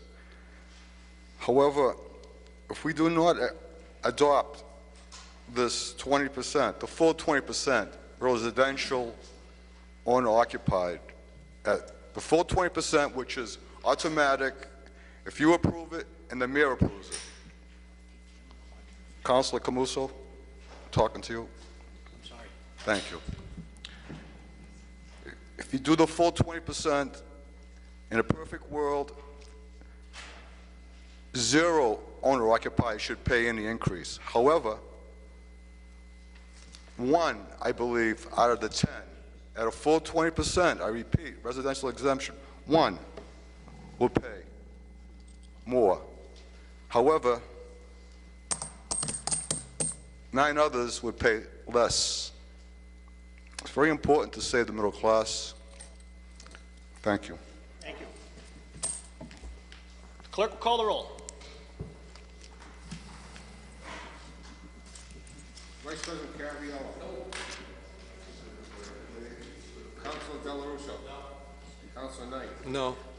Councilor Kern. No. Councilor Marks. No. Councilor Penta. Yes.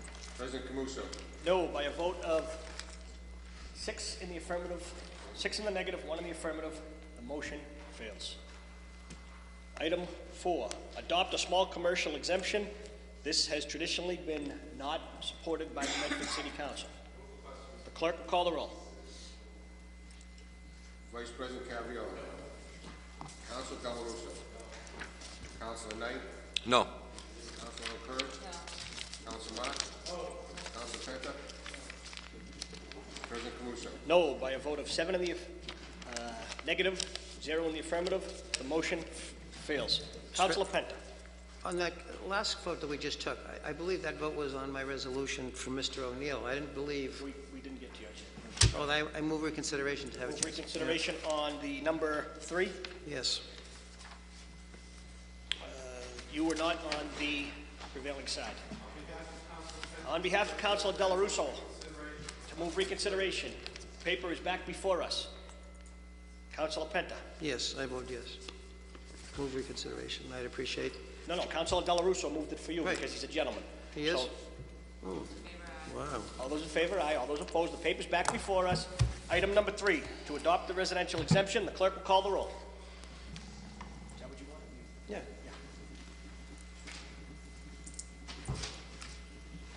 This is number 3, back before us. Traditionally a no vote.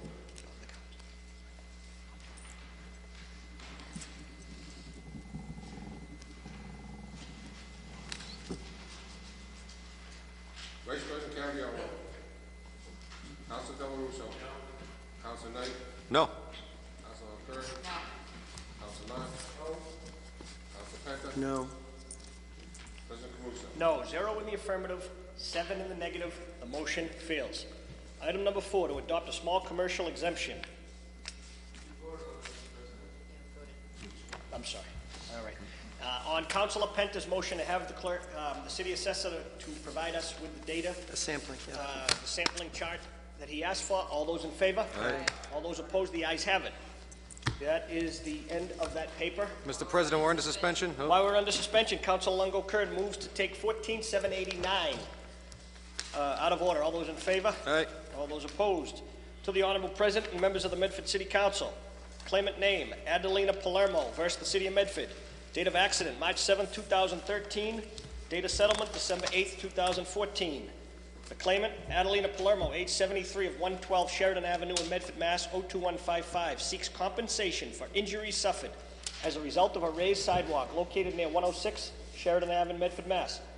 Massachusetts. Her injury occurred on September 29, 2013. As a result of her fall, she sustained a rotator cuff tear in her right shoulder, which required arthroscopic surgery. She was treated at Lawrence Memorial Hospital as well as North Suburban Orthopedic Associates. Her medical bills were in excess of $10,000. The necessary releases have been obtained from the clients. Medical cost was $10,172. Lost wages, 0. Other 0. The total settlement, $5,000. Is there a motion? On the motion of Councilor Delarusso, clerk will call the roll.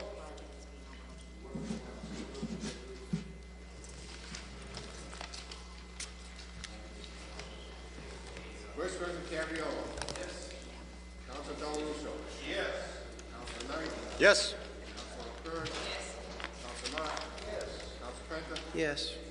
President Caruso. Yes, by a vote of 7 in the affirmative, 0 in the negative, the paper passes. Thank Item you, Mr. President. 14-790, request for expenditures from the Law Department, claims over $1,000. To the President and honorable members of the Medford City Council, claimant name is Sharon Deoso versus the City of Medford. Date of accident, September 13, 2013. The date of the settlement. Oh, this is set the tax. Brief synopsis is the amount of the request is $4,200. The Assistant City Solicitor Scanlon has received all the appropriate documents signed off, and there's a motion for approval. From Councilor Delarusso, all those in favor, the clerk will call the roll. Thank you. Those have been filled in. Vice President Caraviallo.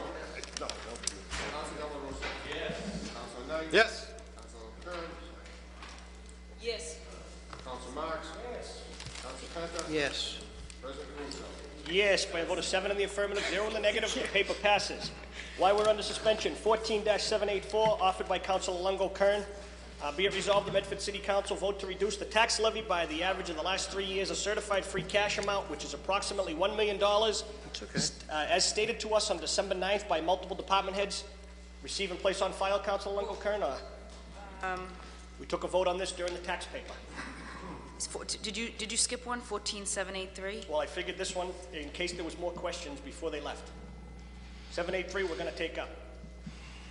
Yeah, I would lay that Whatever you on the want. table, not on the table. Receive and place on file? Receive and place on file. All right, because we did act upon it during the tax hearing. Yeah, All but- right, while we're on the suspension, item 14-787, as my pen's falling apart here. No, I got one second.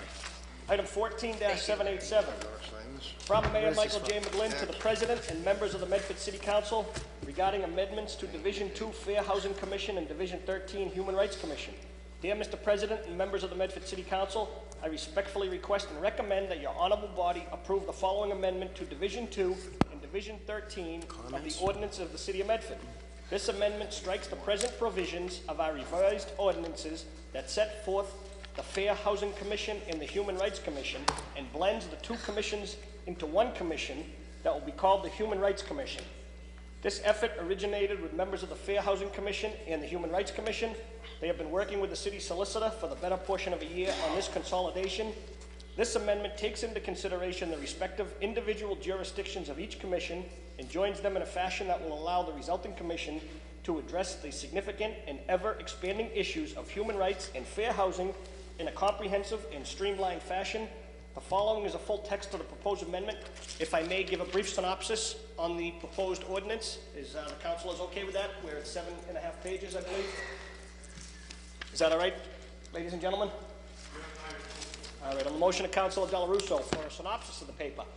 This is submitted by the mayor on behalf of the request of the commission to combine the Human Rights Commission and the Fair Housing Commission, which Diane McLeod is our diversity director oversees at the current time.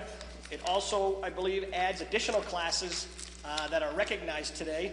And just to read a few, so I know it's gender identity, transgender, and things of that nature that are part of today's city, and we're proud to have everyone inclusive in this community. So anything else you want to add before we take a look at this amendment? No, I just wanted to add that we have been meeting and we've been very carefully going through the ordinance for a year, and we did want to include, obviously we've included gender identity, gender expression, and genetic information as well. We want all people in the city of Medford to have the same rights and privileges. We think that's important, and there are several members of the commission, well, some had to leave, but so we're here to support this as well. And it's kind of a natural progression. The federal government actually just recently updated their legislation as well to include with housing and banking information and mortgages the same gender identity, gender expression. We had a forum here on that in the city of Medford, and we just think it's important that everyone's treated the same. And I may add that Melrose recently just updated their policy to be very inclusive as well. It was reported today in the State House News. So, hate to be behind Melrose, but we're right behind them, hopefully. Ours is better. Is there a motion? Motion for approval, Mr. President. On the motion of approval by Councilor Knight. Councilor Marks. Thank you, Mr. President. With the consolidation of both these commissions, will there be the same number of seats? We'll have nine commission members that we had. We previously had 9 commission members. We'll have 9 commission members. So the number's going to stay the Stay same? the same. Okay. Are there any openings currently? We only have 1. We had someone who is interested and just told me last week that he's been a little busy and he thinks he has to, take some time, so we'll fill that position. But we have 8 commission members seated now. I want to personally thank the members of the commission. This is a very important task in our community, and under your leadership, in my opinion, this community is moving forward on many fronts, and of which housing and human rights are at the top of at least my list as a member of the council. So I want to thank you and the committee, and thank the members for coming out tonight and listening to government at its best. At certain points it may not seem that way, but we do get to the root of what we need to do to do the people's business. So I thank you again. Thanks, I appreciate it. Thank you, Councilor Marks. Councilor Del Russo, then Councilor Penta. Mr. President, just one quick question.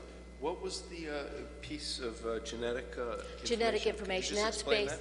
That's basically if someone were to make a decision, whether it was an employment decision or, for example, health care, or, well, you don't really want to do that because they have an issue in their family, and, you know, they've got, you know, historically, they've got cancer in the family, or some, it's a decision made on someone's genetic past, and it's really not appropriate. It shouldn't be done. Thank you.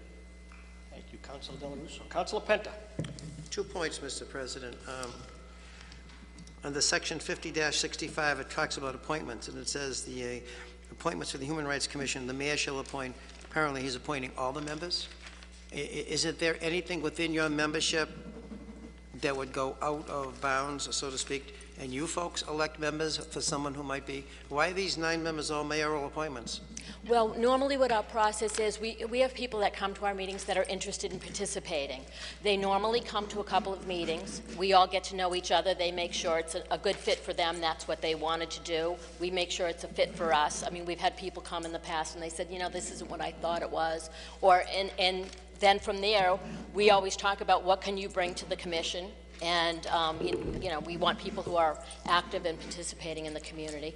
And then from there, we always send that person's resume to the mayor and say that we're interested in having that person on the commission. And so who advertises for these positions, the mayor or the commission? Well, the commission has done it in the past, but they always come to commission members first before they go to the mayor, so. So you put an ad ad in in the And then it's paper? his decision after. You put an ad in the paper? We have in the past. We haven't had to. We've had quite a few people coming to meetings, so we haven't had that. So what would be since you're merging these two together, what's the background of the members who are on the commission? Are they here tonight, any of them? Some of them are here. Dale Bryan is here. He is from Tufts University, and he's the head of the Peace and Justice. Could they just come up? You know, this is brand new. Maybe if they come up and explain their position, the people who might be watching? Absolutely. Because this is a major blend of two commissions? I will say David Harris had to leave to pick up his son, but he works at Harvard Civil Rights and Justice, but he did have to leave, so. Dale, and the Chief Zacco.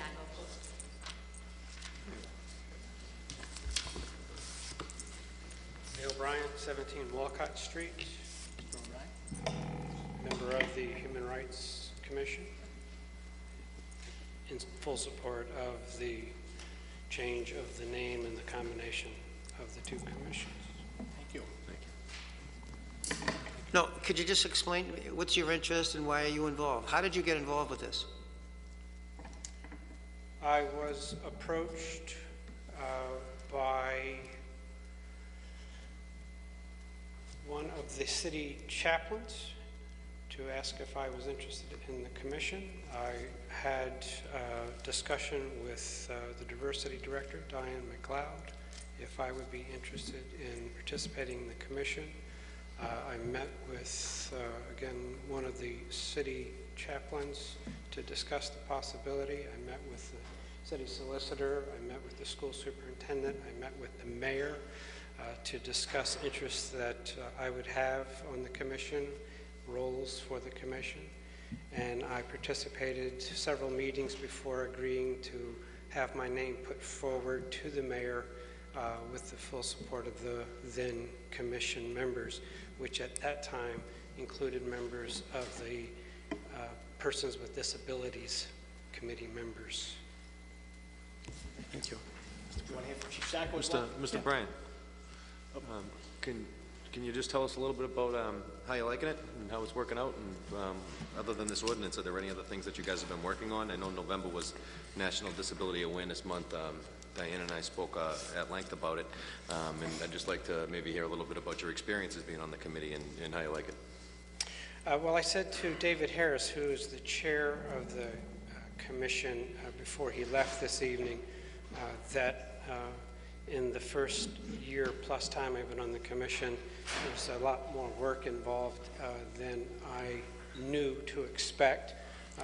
The commission has contributed to a year-long series of discussions within the community starting November of a year ago and will conclude on Martin Luther King Day next month that focused on the legacies of the civil rights era and the legacy of slavery, starting with the Emancipation Proclamation. So we have held a number of events on the order of one a month and have participated with several nonprofit organizations in the city. And as an educator, I think we've done good work at raising public awareness about the issues of concern. Excellent, thank you. Thank you. Any other questions? Sir? More committee member. Chief Sacco. Good evening, Leo Sacco, Police Chief, reside at 227 Elm Street in Medford, and I am a member of the Human Rights Commission. I've been a member now for a good number of years. Very fortunate and honored to be a member, and I follow in the footsteps of Captain Hubert Hanlon, who has been a member prior to my appointment, but upon his retirement, I was appointed to the commission. I think one of the big things for the city of Medford is that we're out in front. Many of the human rights commissions around the state, or at least in our neighboring communities, do not have a police officer as a member of the commission, and it's very important to be right out there in the front, you know, be the first line to hear something or the concerns or the complaints in the community. And many times we hear it out in the street and we're able to bring it to the committee meetings, so there's a definite benefit for having a police officer involved. Is there any, through the chair, is there any involvement with you as being the chief or having a police person on the board, and now with the merger of these two organizations together, and not to bring up a sour issue, but unfortunately we've seen what's happening recently throughout this country regarding the police department, whether you're for or against, whatever the action might be. Is it possible that this commission can take an attitude of just going out into the community rather than waiting for an issue to appear before it, and just see what's going on and see what their attitude is, and whether it's human rights for the purposes of social issues, police issues, educational issues, rather than just having a meeting at City Hall, going into the neighborhoods and finding out what the possibilities are? What are your problems? Well, in many cases, that already happens with police officers that are in the community that already have an idea of what's taking place in the community, and they would bring it to the commission. Diane McLeod, in her role on a daily basis, is dealing with issues in the community, and it gets brought to the commission level. As far as the actual outreach, I think that's something that's been done repeatedly by the commission, not necessarily myself, but through Diane and David Harris and Dale now with the the various programs that are produced during the course of any given year. There's the outreach. The unfortunate part, and I'll say this, the unfortunate part is the apathy. People are quiet. People remain in their homes, remain in their neighborhoods, and they don't bring the issues forward. But wouldn't this be a perfect opportunity for which, lack of better terminology, not for community policing, but for maybe community involvement? I mean, to me, this is big, merging these two commissions together to accomplish one goal, and I'm assuming that the goal is to make sure that this community, is looked upon favorably by all kinds of people for whatever, whether they're people of color, whether it's disability, whether it's a police issue, whether it's an educational issue. I mean, you can really run the gamut here and be such an adjunct to city government in such a way. I mean, you have terms here that run 3 years, 2 years, and 1 year. So you're not always getting the same individual, because the person who maybe have 1 year may be all done, he may or she may not want to come back. I just see this as an open door policy that can really, this city is changing so much.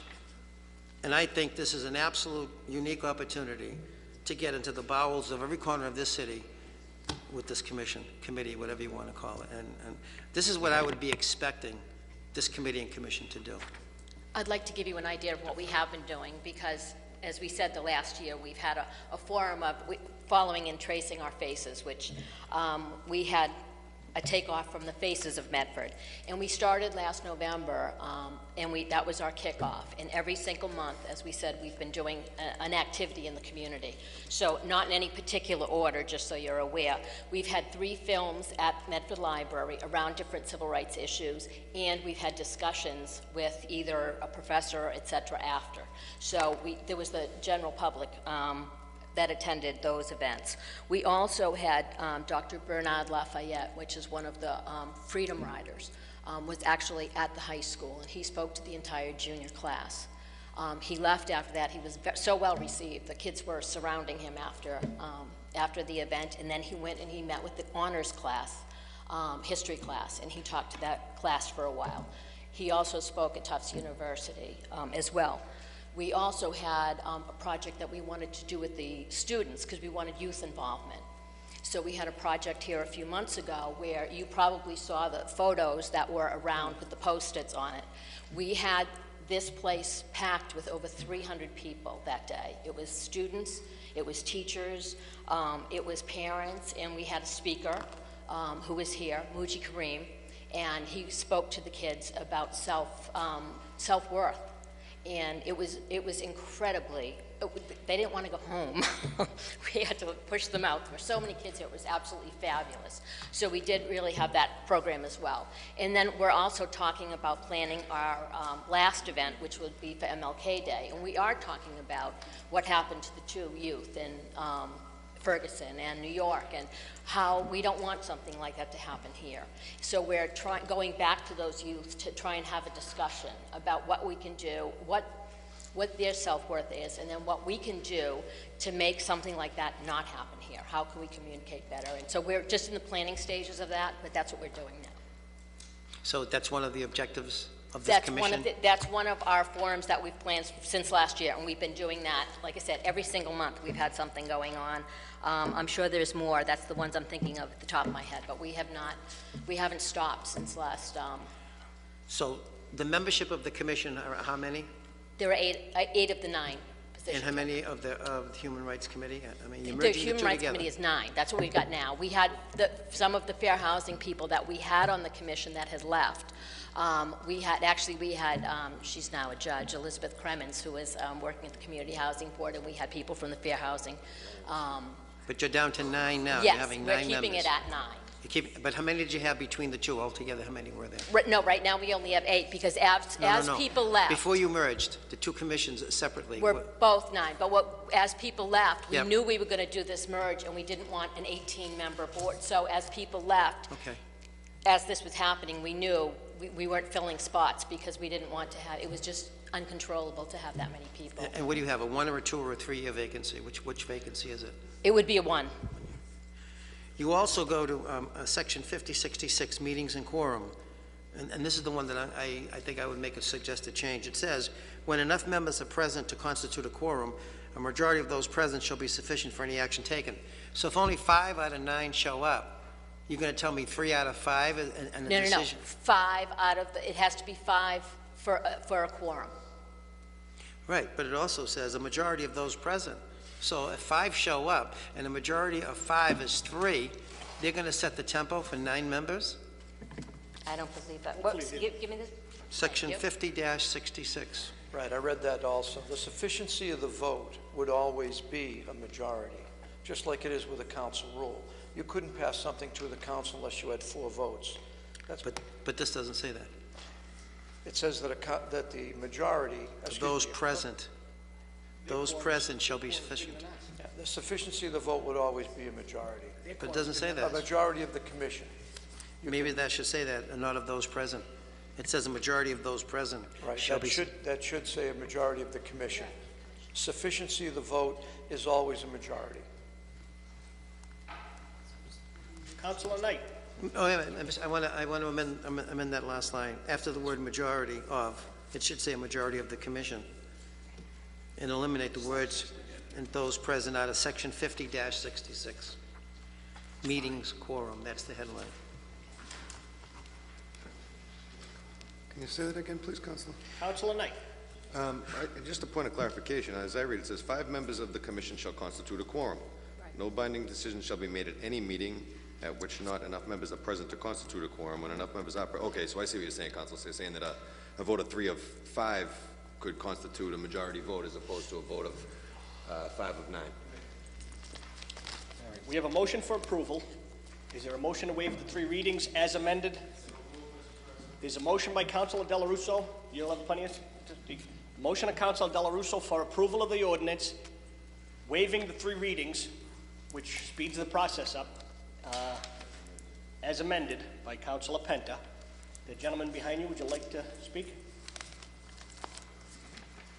Joe Villion, 59 Garfield Ave. I want to thank the HRC for being proactive when a local church was hiding behind freedom of religion to speak out against other people's civil rights. That was a proactive move that I really appreciated.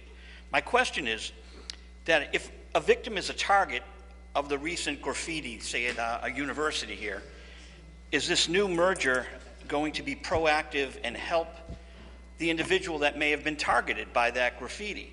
You know, we had a local nonprofit that was alleged to have engaged in racism and homophobia, and I spoke to the HRC, and they are a teaching entity, as far as, and Ms. McLeod can clarify it if I'm incorrect, but they couldn't step in and help us with that really bad situation, which this council and some of the community and the mayor and the city solicitor helped eradicate. But it took us a lot of time, and if we had an entity that could step in when there's blatant racism and homophobia, as we saw posted right in Medford Square, that would go a long way in making people feel comfortable in this city. And right now I think it's only an advisory board, and I would like to see if that could be clarified and if we can move forward with a stronger commission that has more power. Thank you. Name and address for the record. Thank you, Mr. President. Robert Capucci, 71 Evans Street. If I could, through the President's chair, ask just a few questions. I wonder how many cases of discrimination of this nature in housing have happened, maybe recently, and what is the actual process of investigating these accusations? Because as I think her name was Ms. McLeod alluded to, she said, like, we don't want to see things that happened in Ferguson happened here. Now, I know that the popular opinion of what happened in Ferguson, Missouri, and please don't get me wrong, I want everybody's rights to always be protected. Our rights were never given by any legislative body. We believe in the founding of this nation, that our rights come from God, that are inalienable, that we're born with, and therefore they should be protected. But what happened in Ferguson, if I understand the testimony from the grand jury, was that the officer, Mr. Wilson, I believe his name was, didn't do anything out of line, and he was just performing his job. So, but like, it just concerns me, the process of investigation of these matters, and how many of them actually happened, because the truth of what happened in Ferguson, just on CNN the other night, there were correspondents doing hands up, don't shoot, and that never happened in Ferguson, Missouri. We have popular opinion causing groups of people to go out in New York City screaming, what do we want? Dead cops. When do we want them? Now. We have high school kids that just today, through social media, left their classes and stormed the State House and other places. And I'm just concerned that everybody's civil rights is going to be protected, of course, but the truth is also going to be pursued. Thank you, Mr. President. And that's how it has always been in Medford, and it will remain that way. Name and address for the record. The Reverend Noah Evans, 260 Grove Street in Medford. I'm also the rector of Grace Episcopal Church. I want to stand in support of this ordinance, especially the expanding and adding gender identity and expression to the protected classes in this city. The vestry, the board of Grace Episcopal Church, signed on to a statement last spring in support of this expansion, and it's part of our faith commitment. A faith commitment we make in our baptism to respect the dignity of every human being. And I think that this community wants to be a community that's proud of its diversity in the way that it welcomes and accepts and values and protects all people. So I strongly want to stand in support of this ordinance and your passage of it tonight. Thank you. Thank you, Reverend. Name and address for the record. Jean Martin, 10 Cumming Street. I'm so on board with you when you talk about the taxes. But Bob, I got to talk about this. The issues around Ferguson specifically are just very complex. I'm going to let you briefly talk on this, but Yeah. this is about the ordinance. I'm going to give you a little leeway, but I just want to say it's complex. I understand, but understand what we're trying to do with this ordinance too. Okay. Well, then I guess I'm okay with the ordinance. I just want to say that the issues are very complex, and simple answers for complex problems. It can't be happening. Thank you. Medford has always been and will remain very inclusive. Thank you. On the motion of Councilor Knight for approval, as amended by Councilor Penta, and Councilor Della Russo made a motion to waive the 3 readings on this ordinance. The clerk will call the roll. And thank you, everyone, for coming out this evening.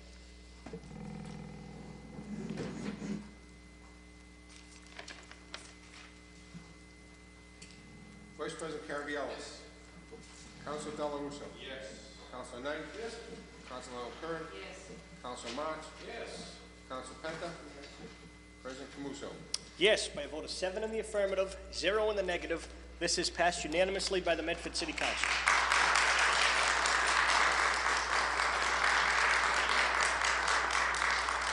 Councilor Longo-Kern. Are we moving on? Yeah. Yep. Just while we're under suspension, I know we have the Chief of Police here. If we could take paper 14785. What about the 4 department heads? What else? Oh. Oh, mine's quick. Huh? Mine will be quick. That'll be quick. No. Item 14785. Please. Offered by Councilor Longo-Kern. Be it resolved that the Chief of Police look into the new program that many cities and towns are implemented, which is called Coffee with a Cop. Be it further resolved that Medford look into implementing the program once per month after the new year. Councilor Longo-Kern. Thank you, President Camuso. I saw a police officer, a friend of mine, posted pictures of Coffee with a Cop, but it was down in Barnstable County. So, you know, a couple months went by, and I said, I got to talk to the chief about this. Then 2 weeks ago, I was in Chelsea at the Starbucks right across from Market Basket, and right outside the Starbucks was Coffee with a Cop. So I realized that it was happening within large communities like ours. There was probably, I don't know if what we do has to be as extensive as Chelsea, but there were probably 10 plus police officers there, you know, 10, 20 citizens coming in and out, so maybe about 30 citizens just coming to meet a police officer, asking questions, mingling. What I thought was important about it and why I'd like to bring it to Medford is, especially in light of all that's happened in the last year or two, you get to see the faces, you get to learn the names, and it's not just the citizens learning the police officers' names, it's vice versa. It was the police officers seeing, there was young children there, so it was just seeing faces and getting to know the community. I think I'd love to hear your opinion on it and see maybe whether it's once a month or every few months we pick a different location. We have bestsellers, we have Mystic Coffee Roasters. I mean, we have Dunkin' Donuts, Starbucks all over the place, and whether it's 1 or 2 to 10 police officers at a time, I think it's something that would be beneficial. I mean, obviously we'd like to start in the South Medford area where we have the biggest amount of problems, but I just thought I think it's a great program. I think people in Medford really take to it. I think it's an opportunity to, you know, the community meetings you run, Chief, are great. I was very, very impressed with how many, you know, the detectives were there at the last meeting I went to. You were there. There was police officers there, probably the same thing, 10 or 15 police officers from all ranks. But that was on a, you know, weeknight at 7 p.m. I'd like to bring this. The one I went to in Chelsea, or I happened to be at, was at, I want to say maybe 10 a.m. on a Wednesday morning, but I propose that maybe we pick a different day of the week each time we do it. I think you'd get a whole host of people coming out. They were gracious to my daughter, and, you know, it's just, she had a smile on her face. You know, she knew, you know, what the police, they all had their uniform on, and I think it's good for all ages, and I think it would be great for the community. I don't disagree. In fact, I've spoken with Chief Kais in Chelsea to find out how that was working, and he said it's been going very well. But just as you had mentioned, now for 28 years we've had the monthly community meetings at 7 p.m. on a Wednesday night, the first Wednesday of every month. Some meetings are better attended than others, but at least it's an opportunity, and it's coffee with a number of police officers. There's donuts, there's muffins. So we do that in our way, and we've been doing that much longer than many of these other communities. We are looking for other ways to do the outreach and to market the good things that are going on in the city and the good things that are going on in the police department. You know, I could say there are a lot of people in this community that have coffee with the cops. Go by any donut shop, you know what it says. 4 times a day. I know that there'll be some people who'll give me the business over what I just said, but the fact is what it is. There are so many donut shops in the city, there could be substations, and we probably wouldn't have to worry too much about a news station. But the fact of the matter is, it is a good program.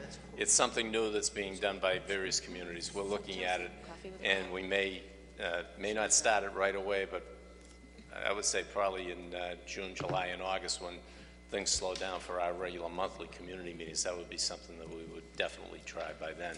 I don't want to just do it without having a little more background information and get some buy-in from the officers that they would want to be willing participants. But, you know, they're very willing to be part of the outreach program today, as you know, what they do in their normal daily activities. So I think this is a good thing.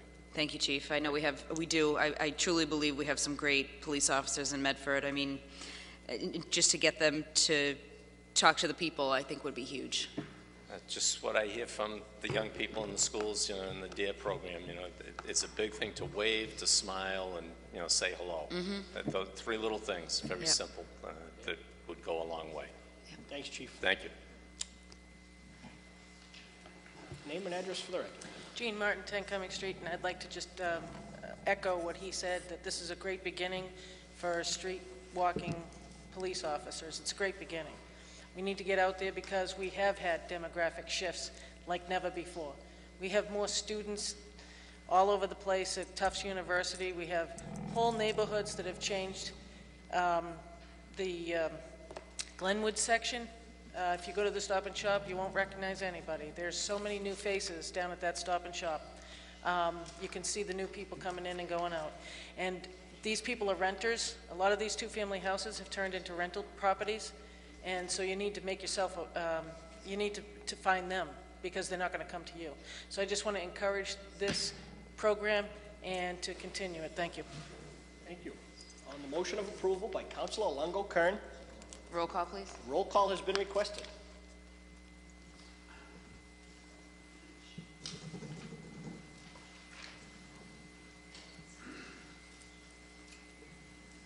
Vice President Caviola. Yes. Councilor Del Russo. Yes. Councilor Knight. Yes. Councilor Kern. Yes. Councilor Marks. Yes. Councilor Penta. Yes. President Camuso. Yes, by a vote of 7 in the affirmative, 0 in the negative, a motion is approved. While we're under suspension, item number 14-788. To the President and members of the Medford City Council, I respectfully request that the City Council approve the following so that the city may accept a state grant to be used to fund a portion of the Crystal Campbell Peace Garden on the grounds of the Medford Senior Center.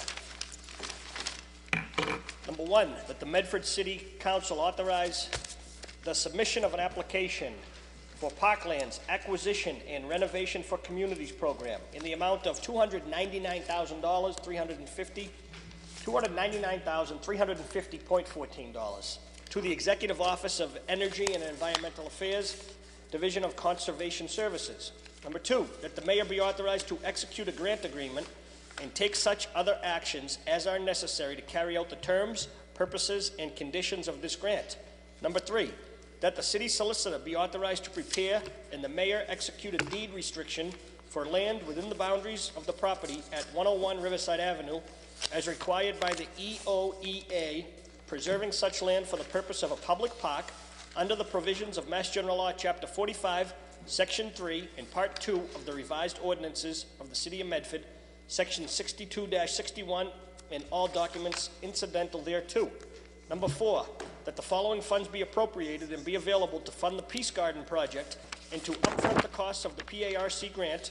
The sources of this appropriation are as follows: $100,000 from Cummings Foundation, $50,000 from Wynn Resorts, payment number 1, $200,000 from Wynn Resorts, payment number 2, $4,475 from miscellaneous contributions, a $475,000 Section 125 federal transportation earmark will also be used to fund construction costs. The total estimated Peace Garden construction cost is $1,150,000. $128,725,000. That the resolution takes effect upon its passage, and that is number 5, that the resolution takes effect upon its passage. Name and address for the record. Lauren DiLorenzo, Director of the Office of Community Development. Mr. President, members of the council, thank you for meeting with us in the Committee of the Whole prior to this for a presentation on the update of the Senior Center Garden, which is a peace garden, which has been proposed to honor the victims of the Boston Marathon bombing, And I think we've talked about this project before. We've been moving ahead on this. We have a variety of sources of funds to move this project from a concept to a reality, and I am asking for your support tonight to accept a grant that we have applied for from the state in the amount of $299,350.14, and to also accept and to appropriate funds that have been donated to the project, as the President has detailed for you earlier. The project is well conceived. It is probably one of the most special park projects and projects that we have done in the city. There's been a lot of interest in it. You've all been supportive to date. I hope to seek your support in the future as we move forward so that we can actually get this project out to bid. And as we've talked about this before, it does serve a larger population, but it is on the grounds of the Medford Senior Center, and we think that it will be primarily used by the seniors, and I hope that we can move this ahead so we can get this under construction this spring. Is there a motion? On the motion of Councilor Della Russo, clerk will call the roll. Councilor Marks. Thank you, Mr. President.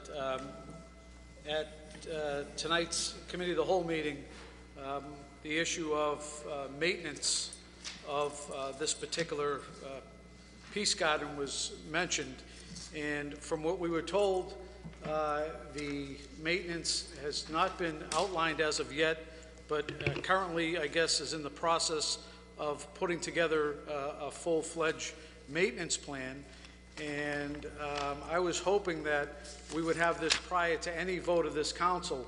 As we know from past experience in this community that any project that moves forward, the mayor and the administration is always looking for a maintenance infrastructure plan on how we're going to maintain, which is going to be city property, how we're going to maintain that property.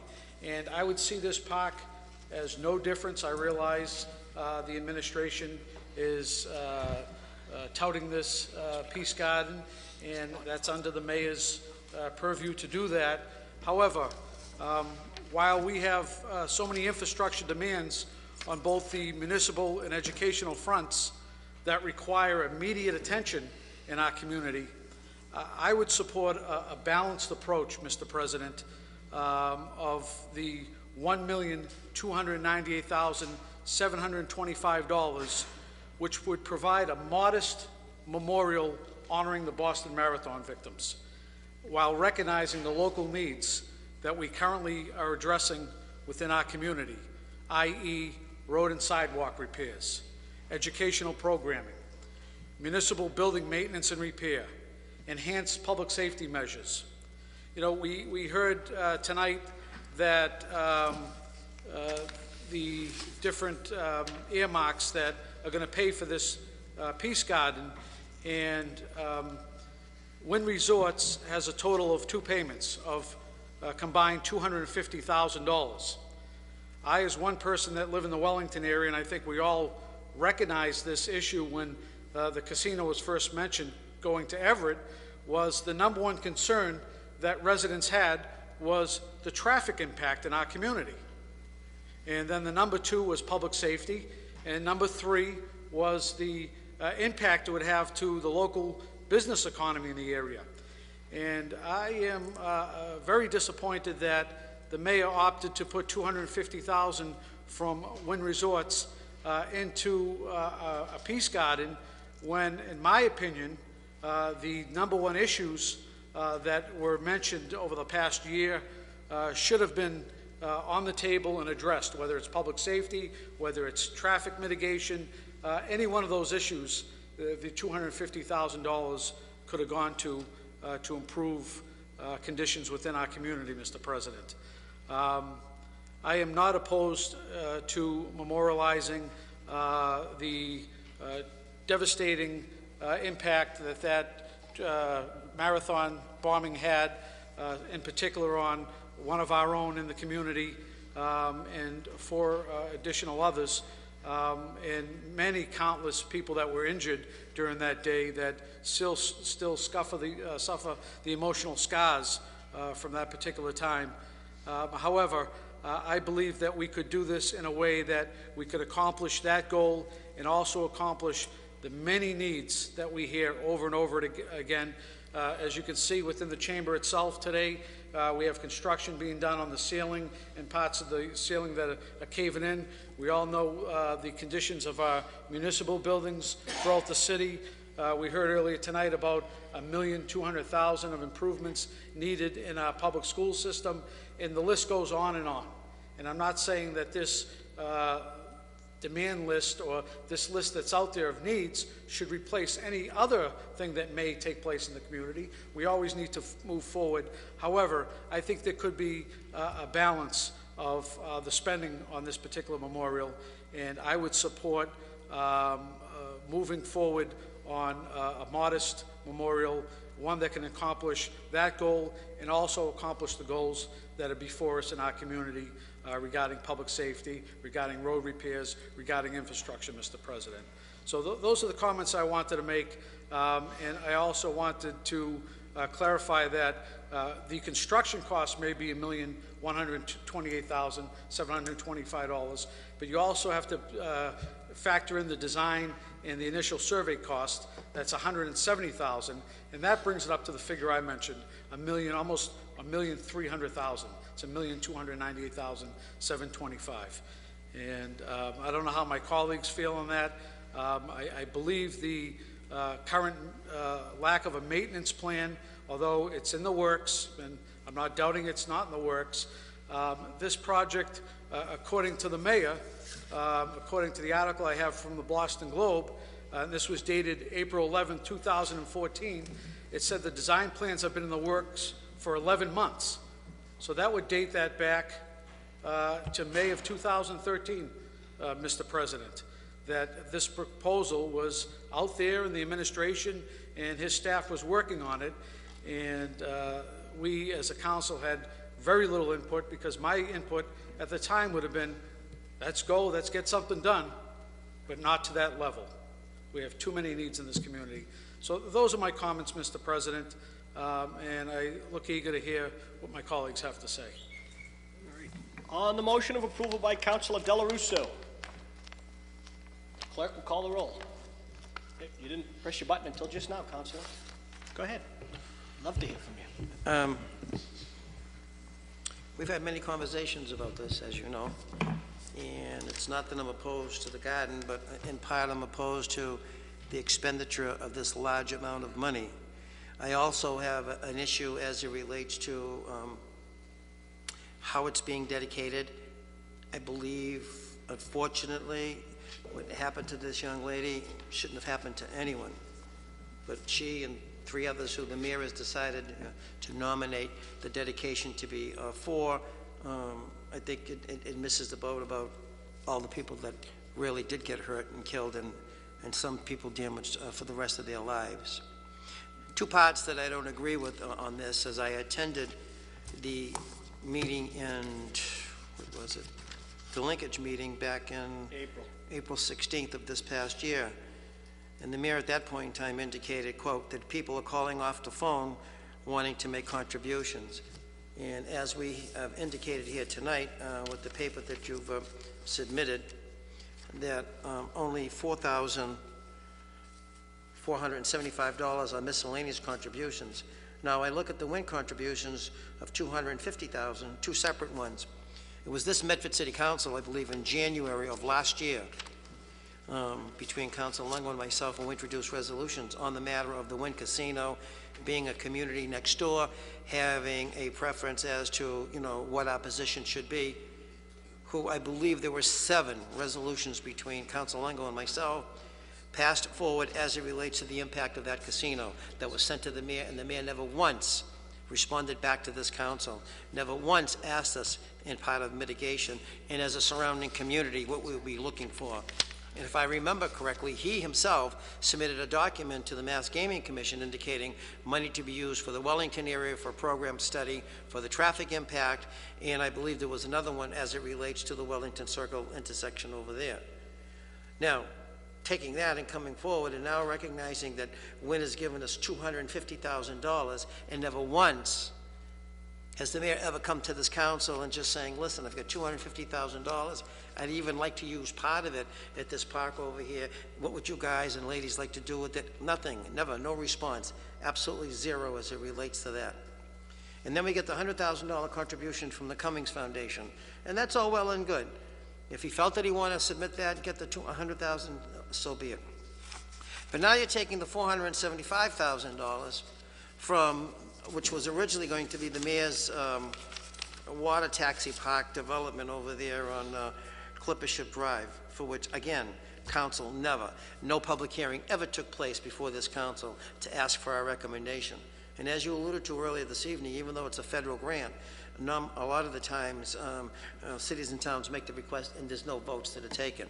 Well, it would have been nice to have a vote. I don't have the exact date in front of me. From my understanding, I believe that the mayor, our state representative, and yourself took a picture less than a month ago indicating that the city of Medford was receiving this $299,000 grant. A great presumption by this mayor of how this council would vote. And I think the time has come that this has got to stop. $1,300,000, $1,300,000 for this particular garden. This is all the mayor's doing. There's been no interaction with the city council.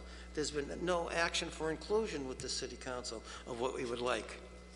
You know, there was another individual who unfortunately died in that bombing when it took place at the marathon. And in that community, we'll leave it nameless, in that particular community, that individual has a nice little grave with a nice little stone, with a flag, and a plaque that identified how and why. No multi-million-dollar peace garden. And when I think of this, and I think of all the veterans that are in our cemeteries, and the ones that are going to war now, and the ones that are going to be dying now, and the ones that will be dying in the future, they don't get this $1 million peace garden. And this is not even being dedicated to them. It's just being dedicated to how this memorial is basically being set up. It was the marathon of some 2 years ago, and as the gentleman tonight so nicely explained delicately where all these spots are going to be and the compass that's going to be used, you know, and the references to along the way, the 26-mile way would give you an idea of where the marathon took place. I want to make this clear, especially to the Campbell family, if they're watching and if they have any sense of understanding of what I'm trying to say. It was a tragedy, and I understand that, and there's nothing I or anyone else can do to bring back your daughter. But this community, I believe, should have had more of an interaction. This city council should have had more of an interaction. This mayor should have been more interactive with us rather than going on his whim of, I'm going to develop this $1 million peace garden, for which completely, it keeps commentary, keeps coming. It's going to be mostly used by the seniors. Well, to me, that's not what the peace garden should be about. It should be mostly used by the community. It's at an intersection that's highly visible by an awful lot of traffic, but there's going to be no place for them to stop and park. And if it's going to be used by the seniors, sure, the memorial for the seniors, they're going to pass on. As the memorial that we have up in the high school on Winthrop Street, it's there for those kids to see each and every day to give them a remembrance of the fellows and the ladies that pass on because they went to war to defend our country and for the freedoms and privileges of other folks and other countries and other lands and for other opportunities. I think a scaled-down approach would be much more palatable. I think the monies, if this city has this unique opportunity, and you certainly do a good job on getting money for parks and recreation in this community, there's no question about it. But I think if the efforts could be geared in, you know, into another direction for community use. I know you're dealing with a deficit. You have a very small office, maybe 2 people at the very most, 2.5. Go to your sister city in Somerville, and they've got 13 and 14. And that's the reason why they're way ahead of us as it relates to development and things to be done, because they can spread their wings and look at things. The Peace Garden, Started off as a priest garden, then they said they didn't attach a name to it, then now they're attaching a name to it. Is the gesture nice? Yes, it is. Is the remembrance nice? Yes, it is. Is the whole idea of having, you know, the remembrance for this young lady? Yes, and for the 3 other folks. But I don't think it fits the budget right now. I don't like to be presumed and have my vote presumed on any dollar amount in this community. And as a result of that, Mr. President, I'm going to make a recommendation that this dollar amount be reduced by 50%. And if they want to put something together, I think they can have enough monies to be put together to make a very nice memorial at a $500,000 clip rather than, and I think the money is already there to make the $500,000 meet the obligations. So a motion to strike 1.1 and add 500,000, is that correct? Yes. Okay. Vice President Caraviello and then Councilor Della Russa. Lauren, a quick question. The money from WIN, is that over and above the $1 million that we're going to get, or is that part of the $1 million? This is a separate commitment to this, specific So this is not part of the $1 million commitment, is that correct? Mr. Solicitor?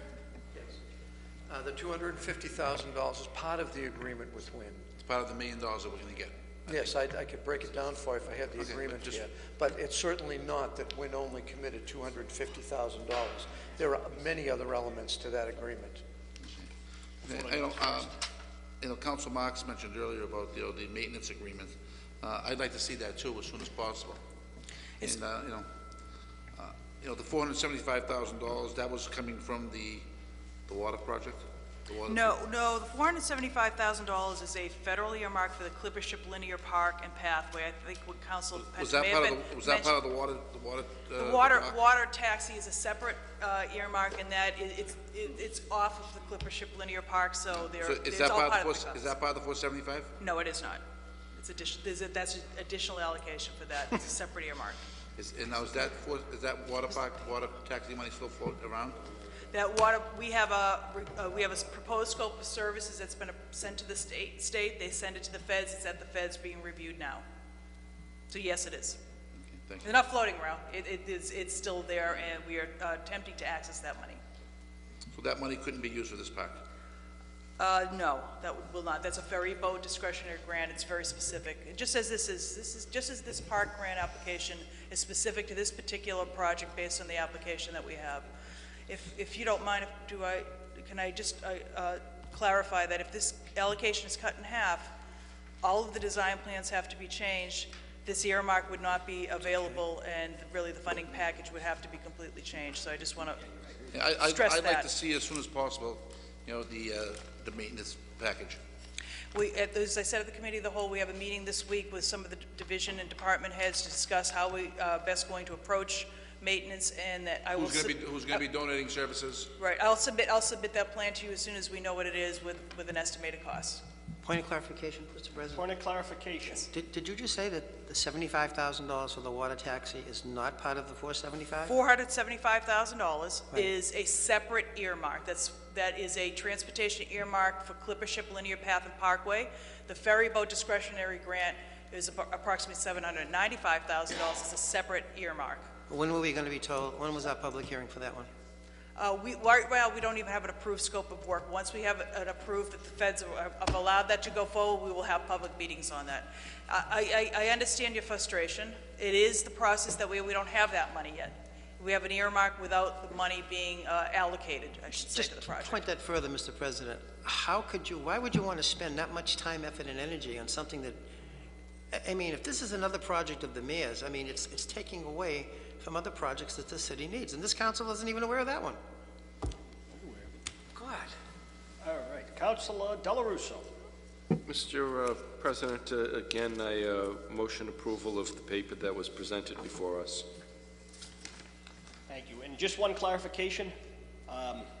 Your motion to strike out the 1.1, that is, you can make a resolution, but the motion before us is just to accept the paper and authorize submission by the city. I'll move to amend the paper. What? I'll move to amend the paper. To amend the paper to 1.3. The paper isn't requesting us to amend it. It's authorizing the mayor to submit the application. I would ask the city solicitor for clarification, but the bottom line where the mayor put 1.128. Want to amend the paper, amend the dollar amount. This is only to submit the grant, correct? If you amend, let's assume for purposes of analysis that there was an amendment to reduce the dollars. Then we wouldn't be in compliance with the grant. No, it doesn't make any difference, because I think as all It does, because the then rest we'd of be the back to dollars, square well, one. we don't have to apply for the grant because the rest of the dollars are there. We do have to apply for the grant. We have to get this approval, or we're stuck in the mud. We'll be spinning our tires. You already have $350,000 from private people. You already have 300. All you have to come up with is another $100,000. No, you can make a recommendation to scale down the project. You don't agree with the project as presented. But what we're voting on as the Medford City Council is to authorize the submission of the grant for what the mayor deemed 299,350.14. And you can amend it and then vote on the main paper. If the amendment fails, then you can vote on the same main paper, on the main motion. The 1.1 you want to amend, Right. it's just informational. It's not declarative, it's not asking for anything. It's just informational. The total estimated Peace Garden construction project cost is 1.128. You want to amend that to read 500,000 when it's not realistic? That's your, you can do that, Councilor. Councilor Knight and then Councilor Longo-Kern. Thank you very much, Mr. President. It was a very interesting and informative presentation that was given at the Committee of the Whole meeting. One of the things that jumped out at me was the fact that with the passage of this project will be multiple ADA improvements down at the Senior Center and multiple ADA compliance improvements down there. Absent this project, I don't think that these improvements are going to take place. I think that these ADA compliance improvements are vital based upon the location alone of where the Peace Garden is going to be. It's located between two facilities that house elderly and disabled individuals in our community. Also, I think that it will beautify the square. It will give people a reason to come and to stop and to stay and to sit, and it will begin to create a revitalization and a utilization of our waterfront, which is something that this council talks about frequently. We have a very underutilized asset here in Medford, and that's our waterfront. And I think we need to give people a reason to come to our downtown business districts and a reason to stay in our downtown business districts. You know, I certainly like the plan. I think that it provides improvements for accessibility, but it also provides improvements for a cycling community. It puts some bicycle racks in there. It's accessible to be accessed through multimodal transportation. Mr. President, I think this is a good expenditure. It's something that I'm going to be supporting. Thank you, Councilor. Councilor Longo-Kern and then Councilor Marks. Thank you, President Camuso. I have mixed feelings about this. You know, it's one of those votes where your heart wants to vote for it. Your head is just saying it's very extensive. $1.3 million for 25,000 square feet. And I think a huge aspect of this, which has been mentioned, is the maintenance aspect. From what I understand, May 2013, that's 1 year, 7 months, and we really don't have a maintenance plan. I'd like to see a maintenance plan before I move forward with this vote, whether that's, you know, I know there's a meeting on Thursday with department heads. I'd like to know what the maintenance figure would be per year, what the DPW, our Medford DPW will be able to handle. If they come in and say, we cannot handle another thing, then we're talking landscaping bills, weekly bills for landscaping during 6 months of the year. So I would like to know what the DPW can handle, what we're going to have to contract out, how much that is going to cost the city. You know, it's very good that, you know, what the mayor's done and where he's taken money from, and the initial money would be a lot better to handle if we know that taxpayers are going to pay $5,000 in maintenance per year versus $150,000 per year. I really think that figure is extremely important component of this project. I also would like to make a motion with regards to the fountain. I think that's one of the most expensive aspects of the construction and the maintenance. How much is that fountain going to cost? The estimated cost of a piece of the fountain is $275,000. That's just an estimate at this stage. It hasn't been bid yet. And that's part of my concern. I'm sure it's going to be beautiful. Believe me, this is something that, you know, any city or town would love to have in their community. But a fountain at $275,000, if that breaks down in completion, say 5 years from now, who's going to come up with the $275,000? I think that's probably the most expensive component of this project. I think this project's great. ADA, accessibility, open space, green space for the seniors and the community as a whole, it's something that I want to vote for, but I just really feel like we need a little more information. Whether that, I think something could be put together to make me feel more at ease by next week, especially with the meeting coming up on Thursday. I think that can be done. Mr. President, the fountain, the majority of the cost of that is the actual vaults that are put in there, so those shouldn't really break down. There's pumps that have to be maintained and cleaning. In terms of the maintenance is always an issue, as with everything that we do, and it's something that's a function of government, and it's something that has to be addressed. I've asked the council to move on this paper. We are coming up upon a holiday season.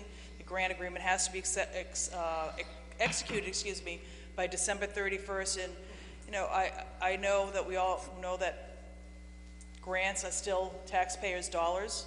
We have not accessed any municipal taxpayer money to fund this, and I believe that the maintenance amount, the mayor's intention is to get donations for that, and he has had people who have offered to make donations, as Council Penta had talked about before, since some of those will be labor related. So I understand your concerns. I think that they will be addressed. They have to be addressed, and I'm still hoping that the council move forward on this paper tonight.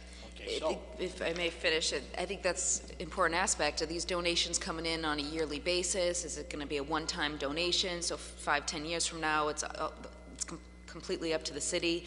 I think these numbers, we need to know these numbers. I mean, and I'm sorry that it's December 31st. We're going to have a meeting a couple days before Christmas. We can vote on it then. I mean, this should have came before us a month ago. all right. Just to clarify, Council Longo-Kern, your motion you just asked for, Vice President Caraviallo asked for that already, the maintenance program and costs. Yep, and then what will the DPW be handling, and what will we have to contract out for? So Council Longo-Kern, DPW be handling, and what will be contracted out. And these are all resolutions, and there's a main motion for approval right now by Councilor Delarusso. And just last one, how much to maintain, what's the estimate to maintain this entire project? Vice President Caraviallo, like I just said, already asked that. Okay. Yeah, he asked for the maintenance program and the costs. All right, Councilor Marks. Thank you, Mr. President. Again, I would just caution my council colleagues that moving forward on a plan that doesn't include maintenance is not being fiscally responsible. And I would also state, Mr. President, that we're looking at contractual services. Now, it's been discussed that we're not sure what the DPW is going to handle, but at some point we're going to outsource services, and we don't know what the actual cost is going to be. And I believe, as a member of this council, before we move forward on any project, especially with the track record this city has on maintaining our infrastructure. If this city had an impeccable record of maintaining its current infrastructure, such as City Hall, the police department, the public library, the dilapidated DPW yard, the fire stations, the list goes on and on, our roads, then I would say if our record was impeccable, yes, I have every faith and trust that the city's going to come out and devise a plan that makes sense on behalf of the ratepayers of this community. However, that is not the case. And I think asking the question beforehand just makes common sense. That's the only thing I'm saying, it makes common sense. We heard tonight that none of this is going to be taxpayer money. And we all know, as was mentioned, grants and so forth come from taxpayers' money, which Lauren is correct on that. My issue is not the fact that there's taxpayer money being used.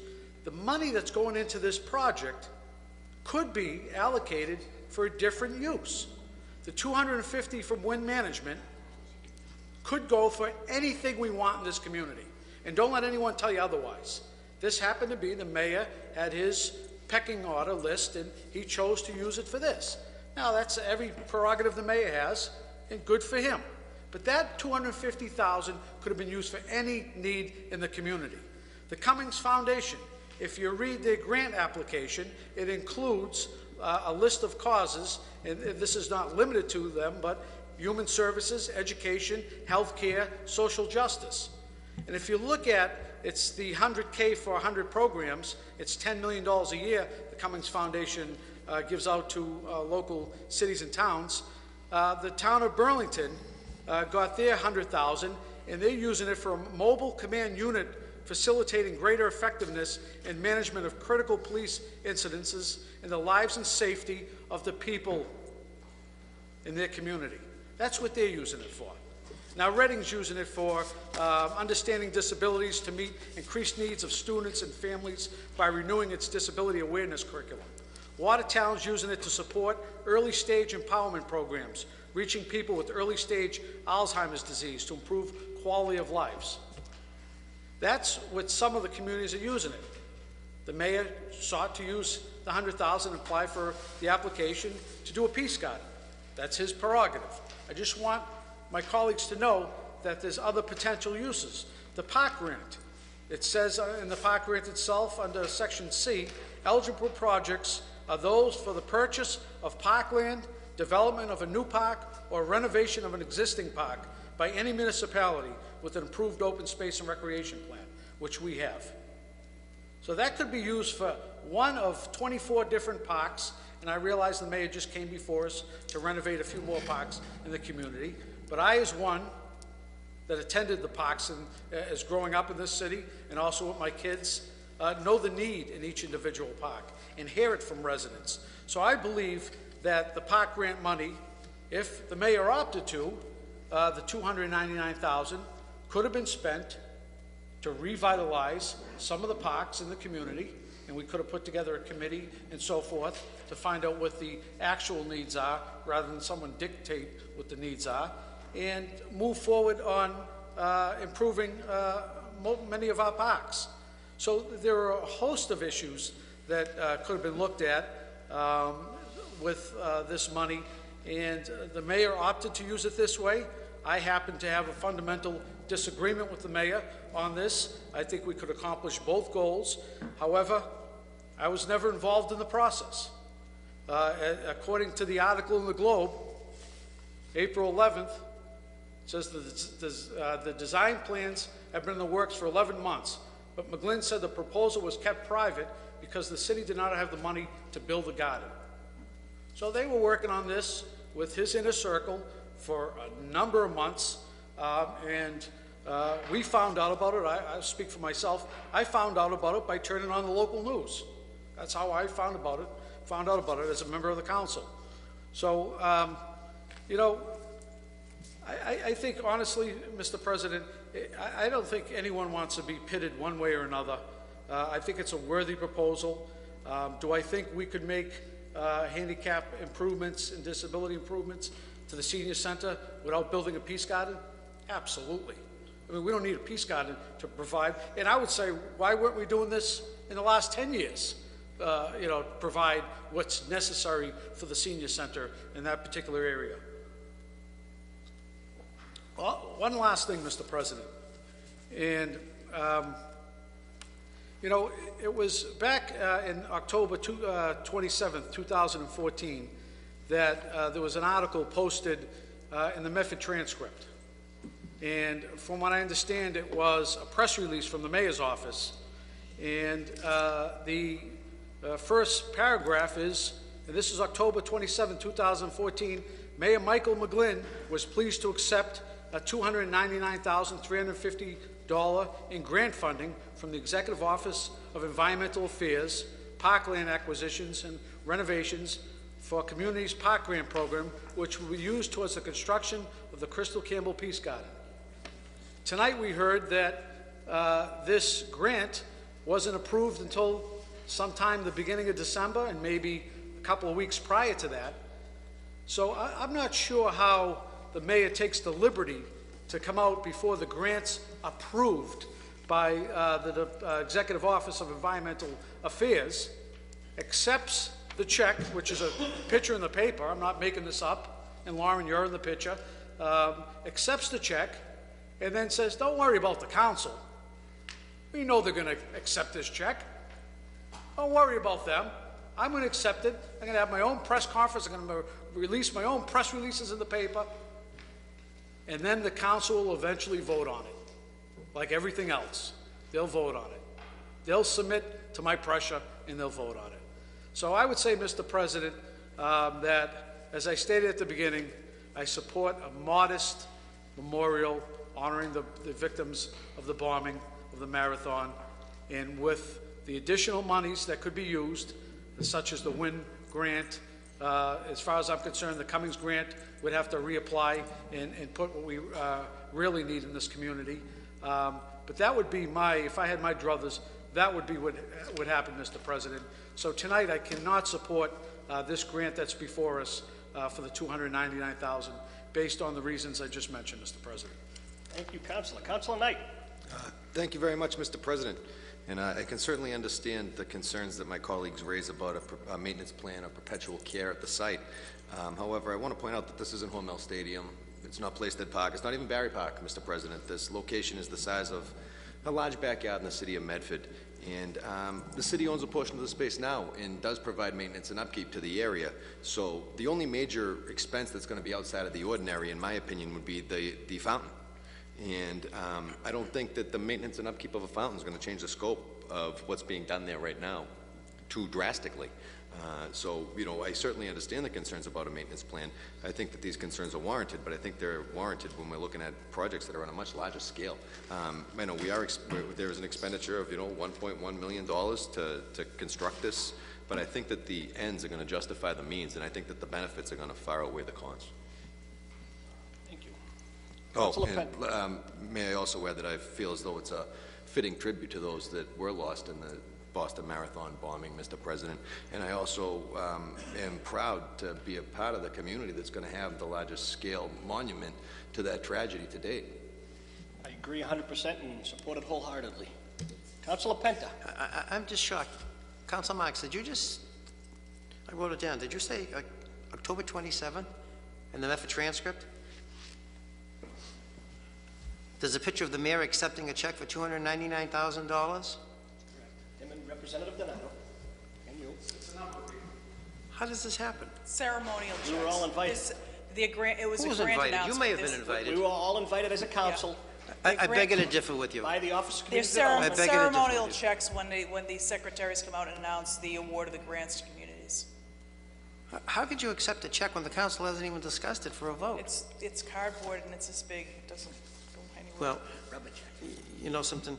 2 weeks ago, Mr. President, you said we already voted on this and we didn't, so you were proven wrong. You're going to be proven wrong, too, because this council has never voted on this. Office of Community Development. Yes. Has this been before the council previously? No. We've talked about the Peace Garden. Not for a vote. Has this? We've talked about in terms of the block grant application. Not for this vote. This particular vote in front of you for the allocation Community funds is Development Block Grant contained funding for this project. Not this vote, Paul. Councilor, it's This is a different vote altogether. It's a different vote, but it's been before us for a vote. The park vote has never been I was before the correct. council. Thank you. You were wrong. That's your opinion. It is my opinion. Motion to table. Motion to table is undebatable. Till next week. All those in favor? Aye. All those opposed? Aye. The chair is in doubt. Roll call, please. Do you want to wait till your council colleague gets back or not? Well, it's up to you. You called for the table. You just called for a roll. Yeah. You can't interrupt a roll call. Waiting for the clerk. Motion to table. It's going to fail anyway. With him or without him. Councilor Delarusso. Councilor Knight. Yes. I'm sorry. Motion to table. Oh, no. I'm sorry. Why should you guide him to tell him how to vote? I didn't know what we were voting on. I thought we were voting on the paper. I apologize. It was my error. As a matter of fact, I'll move for reconsideration after the vote if need be, Mr. President. Thank you. Councilor Curran. Yes. Councilor Marks. Yes. Councilor Penta. Yes. President Caruso. No, by a vote in the affirmative, the motion is tabled, 3 in the negative.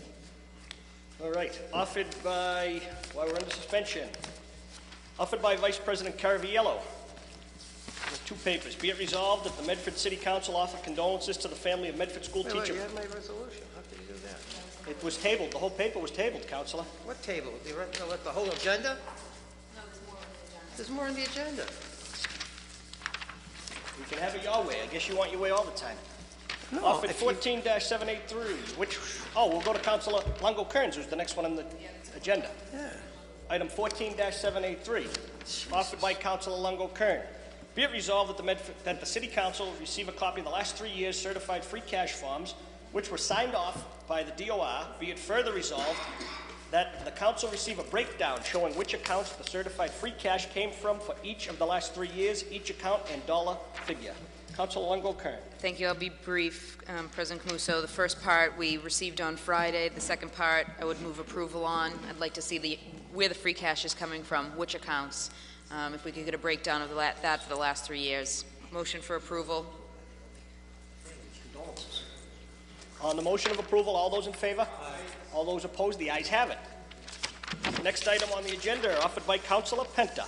Be it resolved, the mayor's newly implemented water rate tiered program be discussed.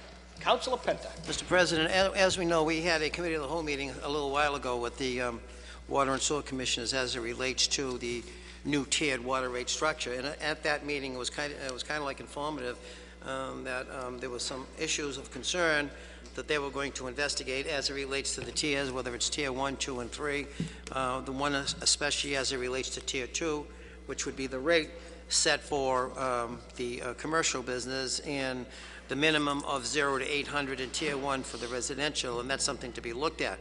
The City Council voted this past budget to knock out $600,000 from the estimated amount that the MWRA would be having to impose on the City of Medford. And as a result of that vote, for which was eliminated from the budget, the Water and Sewer Commission then implemented the tier rate system, which will in essence not only recapture the amount of money, but probably more than that. My concern right now is the mayor not addressing that for which the City Council addressed during the budget and at that last meeting. So I went back into my inventory, which is January of 1989, and there's a front page headline that talks about water rates pushing up again, and the mayor is quoted. I'm going to read his quote on the increase in the water rates. Point of information, Councilor Knight. I was in the 6th grade in 1989. All right. You should have learned something then. Bottom line is, with many residents getting water bills of between $400 and $600 for 6 months, remind you, this is back in 1989. Is that the same year you guys took the pay raise? $400 and $500 for 6 months. The increase could bring the annual cost of water bills for a family well over $1,000. If the cities pass along all of the increased costs, Mayor McGlynn issued a statement saying, "This is I am challenging the state and federal officials to," and this is very important. We got to go to page 8 now.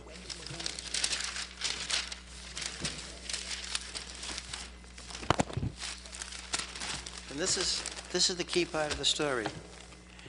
The federal governments have abdicated from their sense of responsibility to clean up the harbor. Commenting that the state and federal government fully expect us to pay an obscenely disproportionate share of the cleanup of these efforts, McGlynn called upon local and state elected officials to provide support to legislate proposals that would take the funding off the local communities and to work to bring about administrative action to the same end. And that's nothing more than, I think, what this council, myself, and other people have been saying. We didn't have a revenue reserve fund back then. We didn't have no $8.5 million. We had all we could do to make sure that the people were paying these bills subsequent to the enterprise fund coming under foundation. And here we have the mayor going back to 1989, back then, recognizing and addressing that the cost was not only going to be prohibitive, but cities and towns and the people who make up cities and towns are going to be paying for this. And here we have a chance, or here he has a chance right now, for the purposes of giving the break that he's talking about, that he was blaming the feds and the state for. So with that, Mr. President, this isn't me making it up. This is what he said. These are his quotes. It's what's written in the paper. And 1989. As a matter of fact, we had a resolution on the council agenda on that same night to strip the MWRA of its powers because of obscene charging to cities and towns. I'm asking, Mr. President, that my colleagues make a request to the mayor to hold in abeyance this tiered rate system for 1 year and to find out, and to let's just see, where we're going as it relates to the savings in the water and sewer account. We have $8.5 million, and now you're increasing the tax base even more for water and sewer customers. Totally contrary to what the mayor argued way back in 1989, and at the same time, it's the same issue that's before us now, and we're sitting on $8.5 million of reserve. We had no reserves back then. Now we do. And again, to me, I think you're penalizing the ratepayers for this. President Camuso. Yes, thank you for bringing us up to date on the 1989 meeting of the Medford City Council. But this City Council, if I recall, time after time after time have been the driving force behind having the tiered water rate system. And now that we've paid a consultant, Hitchcock or Babcock, after the Water and Sewer Woodcock, I'm sorry, after the Water and Sewer Commission has done yeoman's work on this, to now ask to hold it in abeyance, based upon your article from 1989, and... Point of clarification. It's not my article, it's what the mayor has said, and what the mayor was quoted as saying, not what I said. Quoted 30 years ago, Councilor. No, this is 1989, not 30 years ago. 89? Yeah, so what's wrong with that? If you saw the light back in 89, what makes it, you had no reserve then, and you got $8.5 million now, why wouldn't you want to give it back to the ratepayers? So let's go back to 1939 and govern the city of Medford. You're making no Where sense does it at all. end? Where does it end? Well, where does it begin? That's the question. Where does it end? Where does it begin? Mr. President, I cannot sit here and logically support this. Don't. To hold it in abeyance. You never do. To hold it in abeyance. So, I ask for a roll call vote on my esteemed council colleague Robert M. Penter's article and being a councilor back in 1989 for his insight, but I can't support him now in 2014. Well, then all I can say in response to that, Council, is simply this. Back in 1989, there was no dollar surplus. We were fighting to stay survival. And from 89 till now, while your friend the mayor has been in office, he's accumulated $8.5 million in surplus of tax and ratepayers' money, and he doesn't want to give it back to them, and he wants to keep charging them more and more. And what about you? What about me? You what? personally requesting for a tiered rate system? We asked for a tiered rate system. We didn't ask to have it imposed as they did. We asked, and I believe the whole idea was to show us what it would be like, not to implement it. Councilor, we asked for it. Now it's not to implement it. We asked for it. It's the same thing with the parking meters. You got parking meters all around the city. All we asked for the mayor is to negotiate. Of course it is. Oh, please. We're referring back to 1989 now. I mean, we might have to. We might have to refer it back to 1983 if you want. We can. We can go back. We can go back. History always tells us a story. And what's the story that history tells us? The best predictor of the future is the past, and I think your past has come. As far as the Medford City Council. Gentlemen, come on. Councilor Knight. Merry Christmas. Thank you very much, Mr. President. I look back to some of my notes, and I have here resolution dated 09-803, brought forward by my colleague Councilor Penta, relative to the creation of an excessive water use program, which passed unanimously by this council. Again in 2010, Councilor Penta, implementation of a tiered rate system, paper number 12720.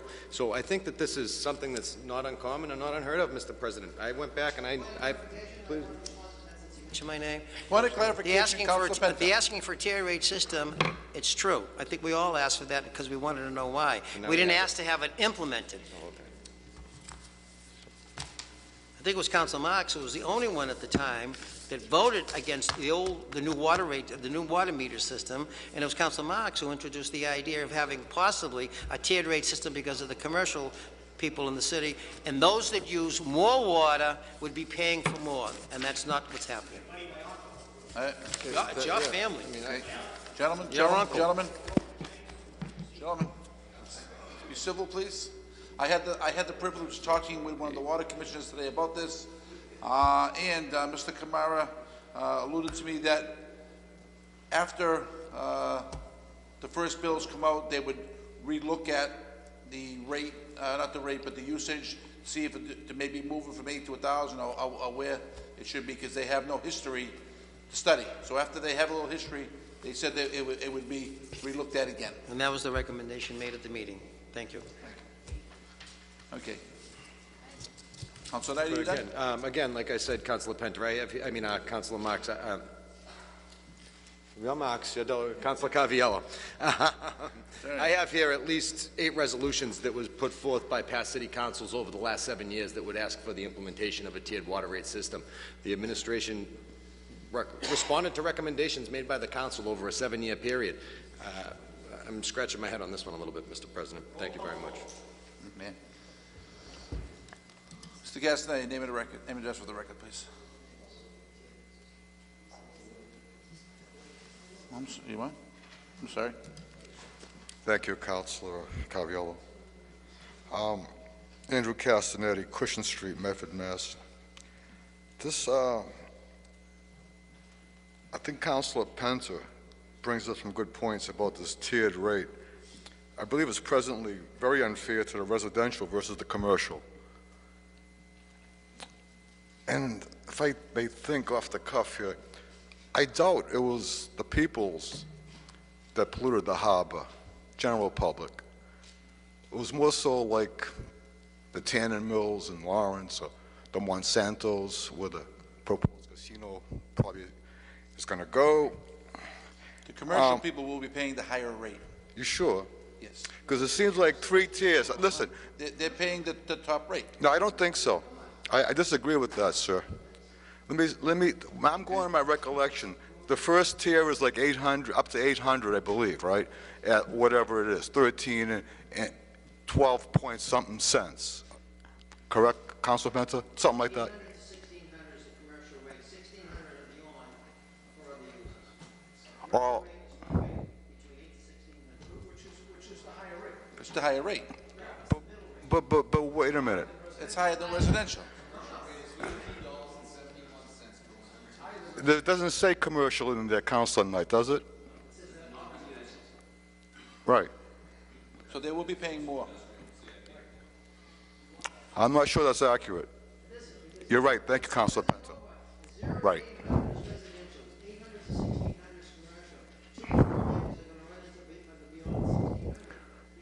Right. Right.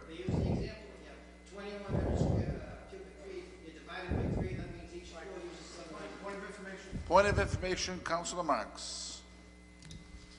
The commercial pays the second rate, which is higher than the first rate. So if you're a residential user and you use 700 cubic feet, you're going to pay that low rate. Once you go over the 801, for that 1 cubic foot, you're paying the higher rate for that 1 foot. Yes. But commercial is going to automatically pay that second rate. Automatically. Automatically. Right. So they are paying a higher rate. But they're paying the second rate, the middle rate. Right. But they're not paying the third rate, which is the highest of the rates. That's Well- 1,800 and above, 1,600 and above. If they use it, they will. They won't. The commercial, if you went to the meeting, you would have heard what he said. Point of information. Oh. Point of information.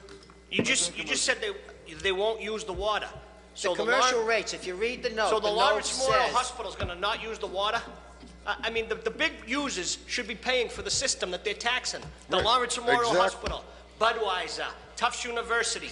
These are people that are doing millions of gallons of water a day. read the message that went out to the people. Mrs. Jones on 3rd Street is using 2 cubic feet to take a shower and to boil some macaroni Well, how do you know she's making macaroni? She could be because cooking she's pork. a young Italian woman. Like I said, we've asked for this, we've championed this under the leadership of all the members of this council. It came to fruition, and now we're asking for a year, holding it abeyance. Roll call vote. If I may, if you're going to buy a gallon of gasoline, you buy 1 gallon, it's whatever the price is, $3. If you buy 10, it's $30. As far as a wholesale rate, I'm not sure about that. But you know, in my limited mathematics, I would have Mr. Lasky, the director, figure this out. But I would start with at least 1,000 for the first tier, 2,000 for the second tier, ballpark, yeah, and 3,000 for the third tier. And above that 3,000. I don't care if you're residential, commercial, or the shoemaker, you pay the highest rate. So you pay as you use and try to conserve. And these old corporations that are defunct Chapter 11, Chapter 7, like the Monsantos, how much do they pay to clean the harbor? Why we saddle with this for beyond our children's times? Speak to the governors of It's the not fair. people who made that law. It happened in If 1989. you'd like to lower the water rates on all of us, then the city of Medford will have to the school department will pay their own water bill, City Hall will pay their own water bill, the fire department will pay their own water bill, and the police department will pay their own water bill. None of the municipal buildings pay a water bill. The taxpayers do The for the budget. taxpayers do. Well, we pick it up, So in we pick effect, it up. I'm That's why sure. our rates is more. I mean, I don't have any free cash in my pocket. You're living in the wrong. Councilor Longo Kern. I just wanted to point out, thank you, Vice President Cariello. I can't support this tonight. This is in committee, this issue, and we are going to reevaluate. Once we get, I think we only went through 1 or 2 quarters with the new tiered rate. Once we get through 3 or 4, we're going to reevaluate. That is what the commissioner told me today. Correct, and we're going to possibly make changes or advise them to make changes or recommend. So I think He said once they have referring some it to history on committee. their side, they will make a change if necessary. Councilor Knight. Again, I kind of concur with Councilor Longo Kern in her assessment. You know, there is a paper, it's the same exact paper that's in committee. 90 days haven't passed since that paper was disposed of by this council, and no report from that committee has been issued forthwith to the body. So I don't think this is a matter that should be appropriate for discussion at this point in time, based upon our internal rules. However, I mean, I'm not going to challenge the chair. I'm not going to raise a question of rules. I just think that if we're looking at this and we have a set of rules that we're agreeing to live by, we voted to suspend Rule 33 today to take items out of order, and that's it. It says if a matter is disposed of, 90 days before it comes back to the floor. We have the paper that's still in subcommittee, and the subcommittee hasn't reported out any findings, Mr. President. I think that this is where that discussion should take place. Thank you, Councilor Knight. Roll call vote has been requested. You want to refer it? It's already in committee, if I'm not mistaken. Councilor Penta. The reason why I brought this up is very simple. Yeah, it is. History tells you the story. And if the mayor back then recognized the fact that the people were getting walloped for having high water and sewer bills, how does he explain today when you have $8.5 million and you can't give the people a break? Just simple as that. Can't have it both ways, as you say, Councilor Camuso. Well, I don't like cake, so you can eat it, all right? Motion to place on file. All in favor? One more. Name and address for the record, please. Was that vote all taken care of? Are you speaking on something else? Yes.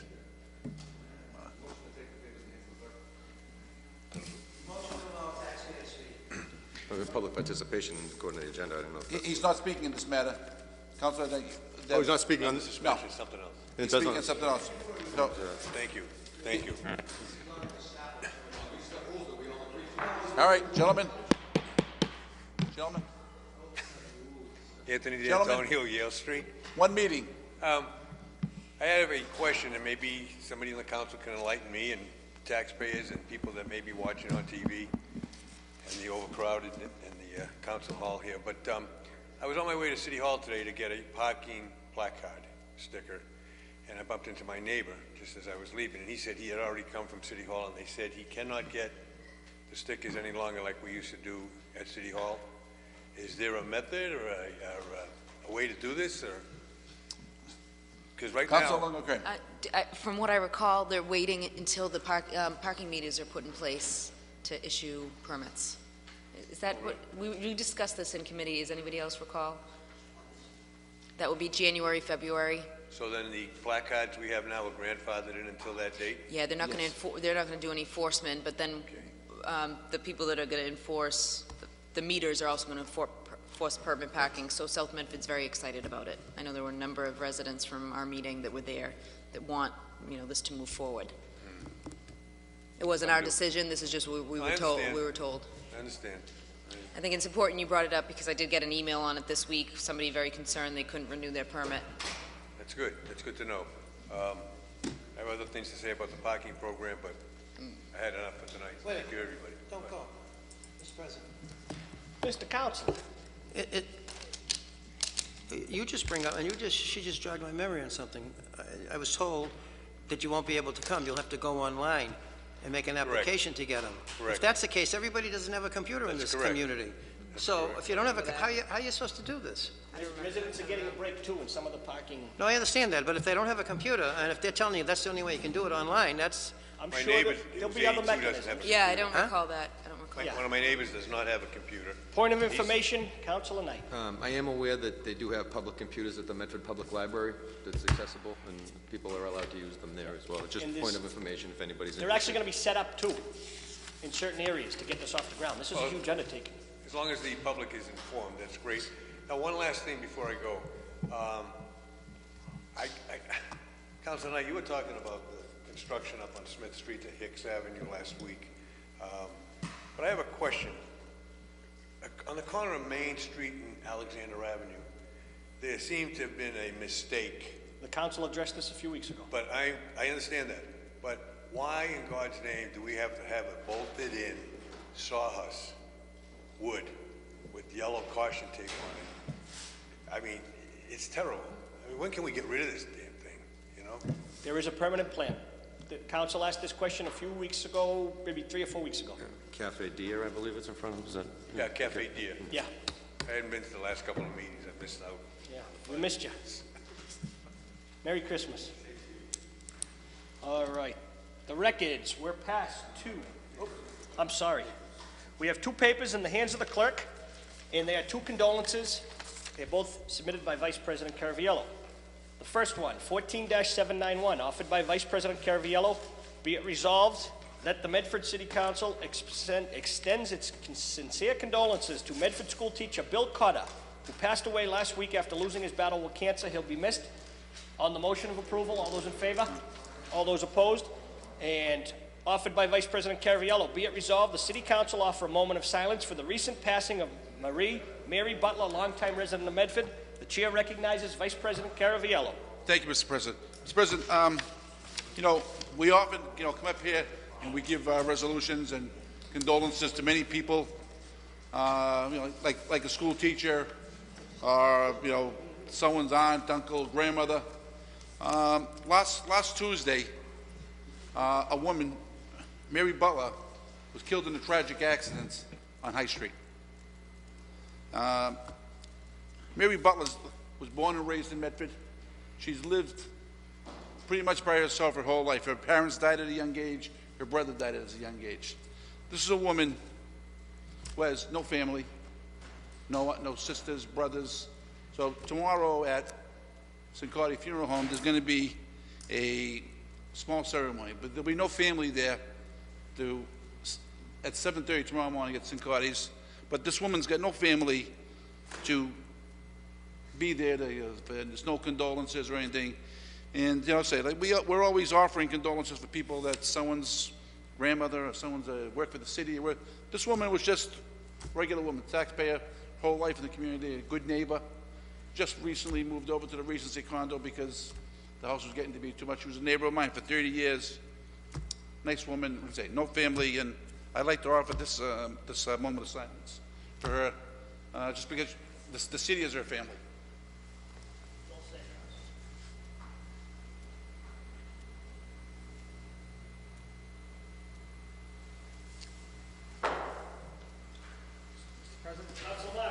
Just if I could touch upon that, and I appreciate Councilor Caraviello bringing this up. That marks the second fatality in that particular area within the past year. 2 fatalities in the past year on that particular stretch of High Street. I've offered several resolutions regarding the lighting in front of the school and in front of the church in that particular area and along High Street. And this council has offered many, many suggestions on traffic calming approaches in this community. And as I mentioned before, we need to take back our streets from speeders and people that are breaking the rules and the laws of the roads, going through stop signs, Mr. President. And it's unfortunate that an incident like this takes place. However, it's becoming more available in this community. and we're seeing more pedestrian accidents in this community. And I don't know what we need to do, Mr. President, but we've discussed about widening sidewalks. We've talked about raised crosswalks. We have a pilot program going on right now, and we still fall short of the mark, in my opinion, in providing pedestrian safety.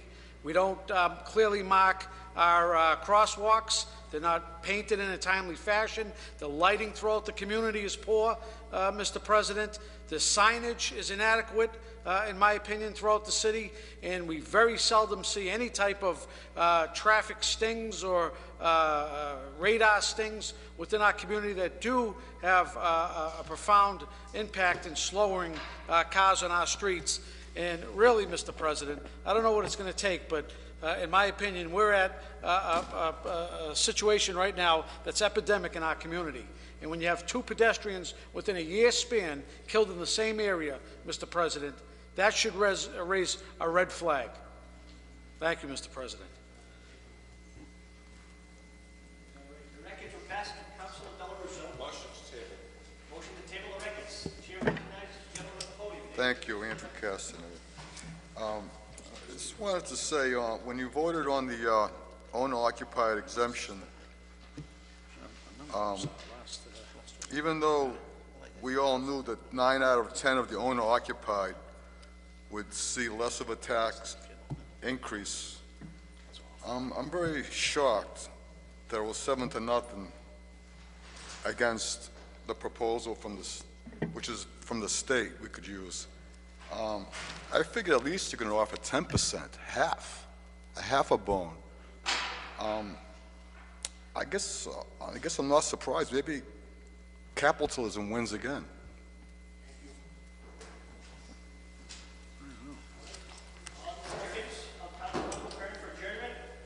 All those in favor to adjourn? All those opposed? The ayes have it. You know, what's his name?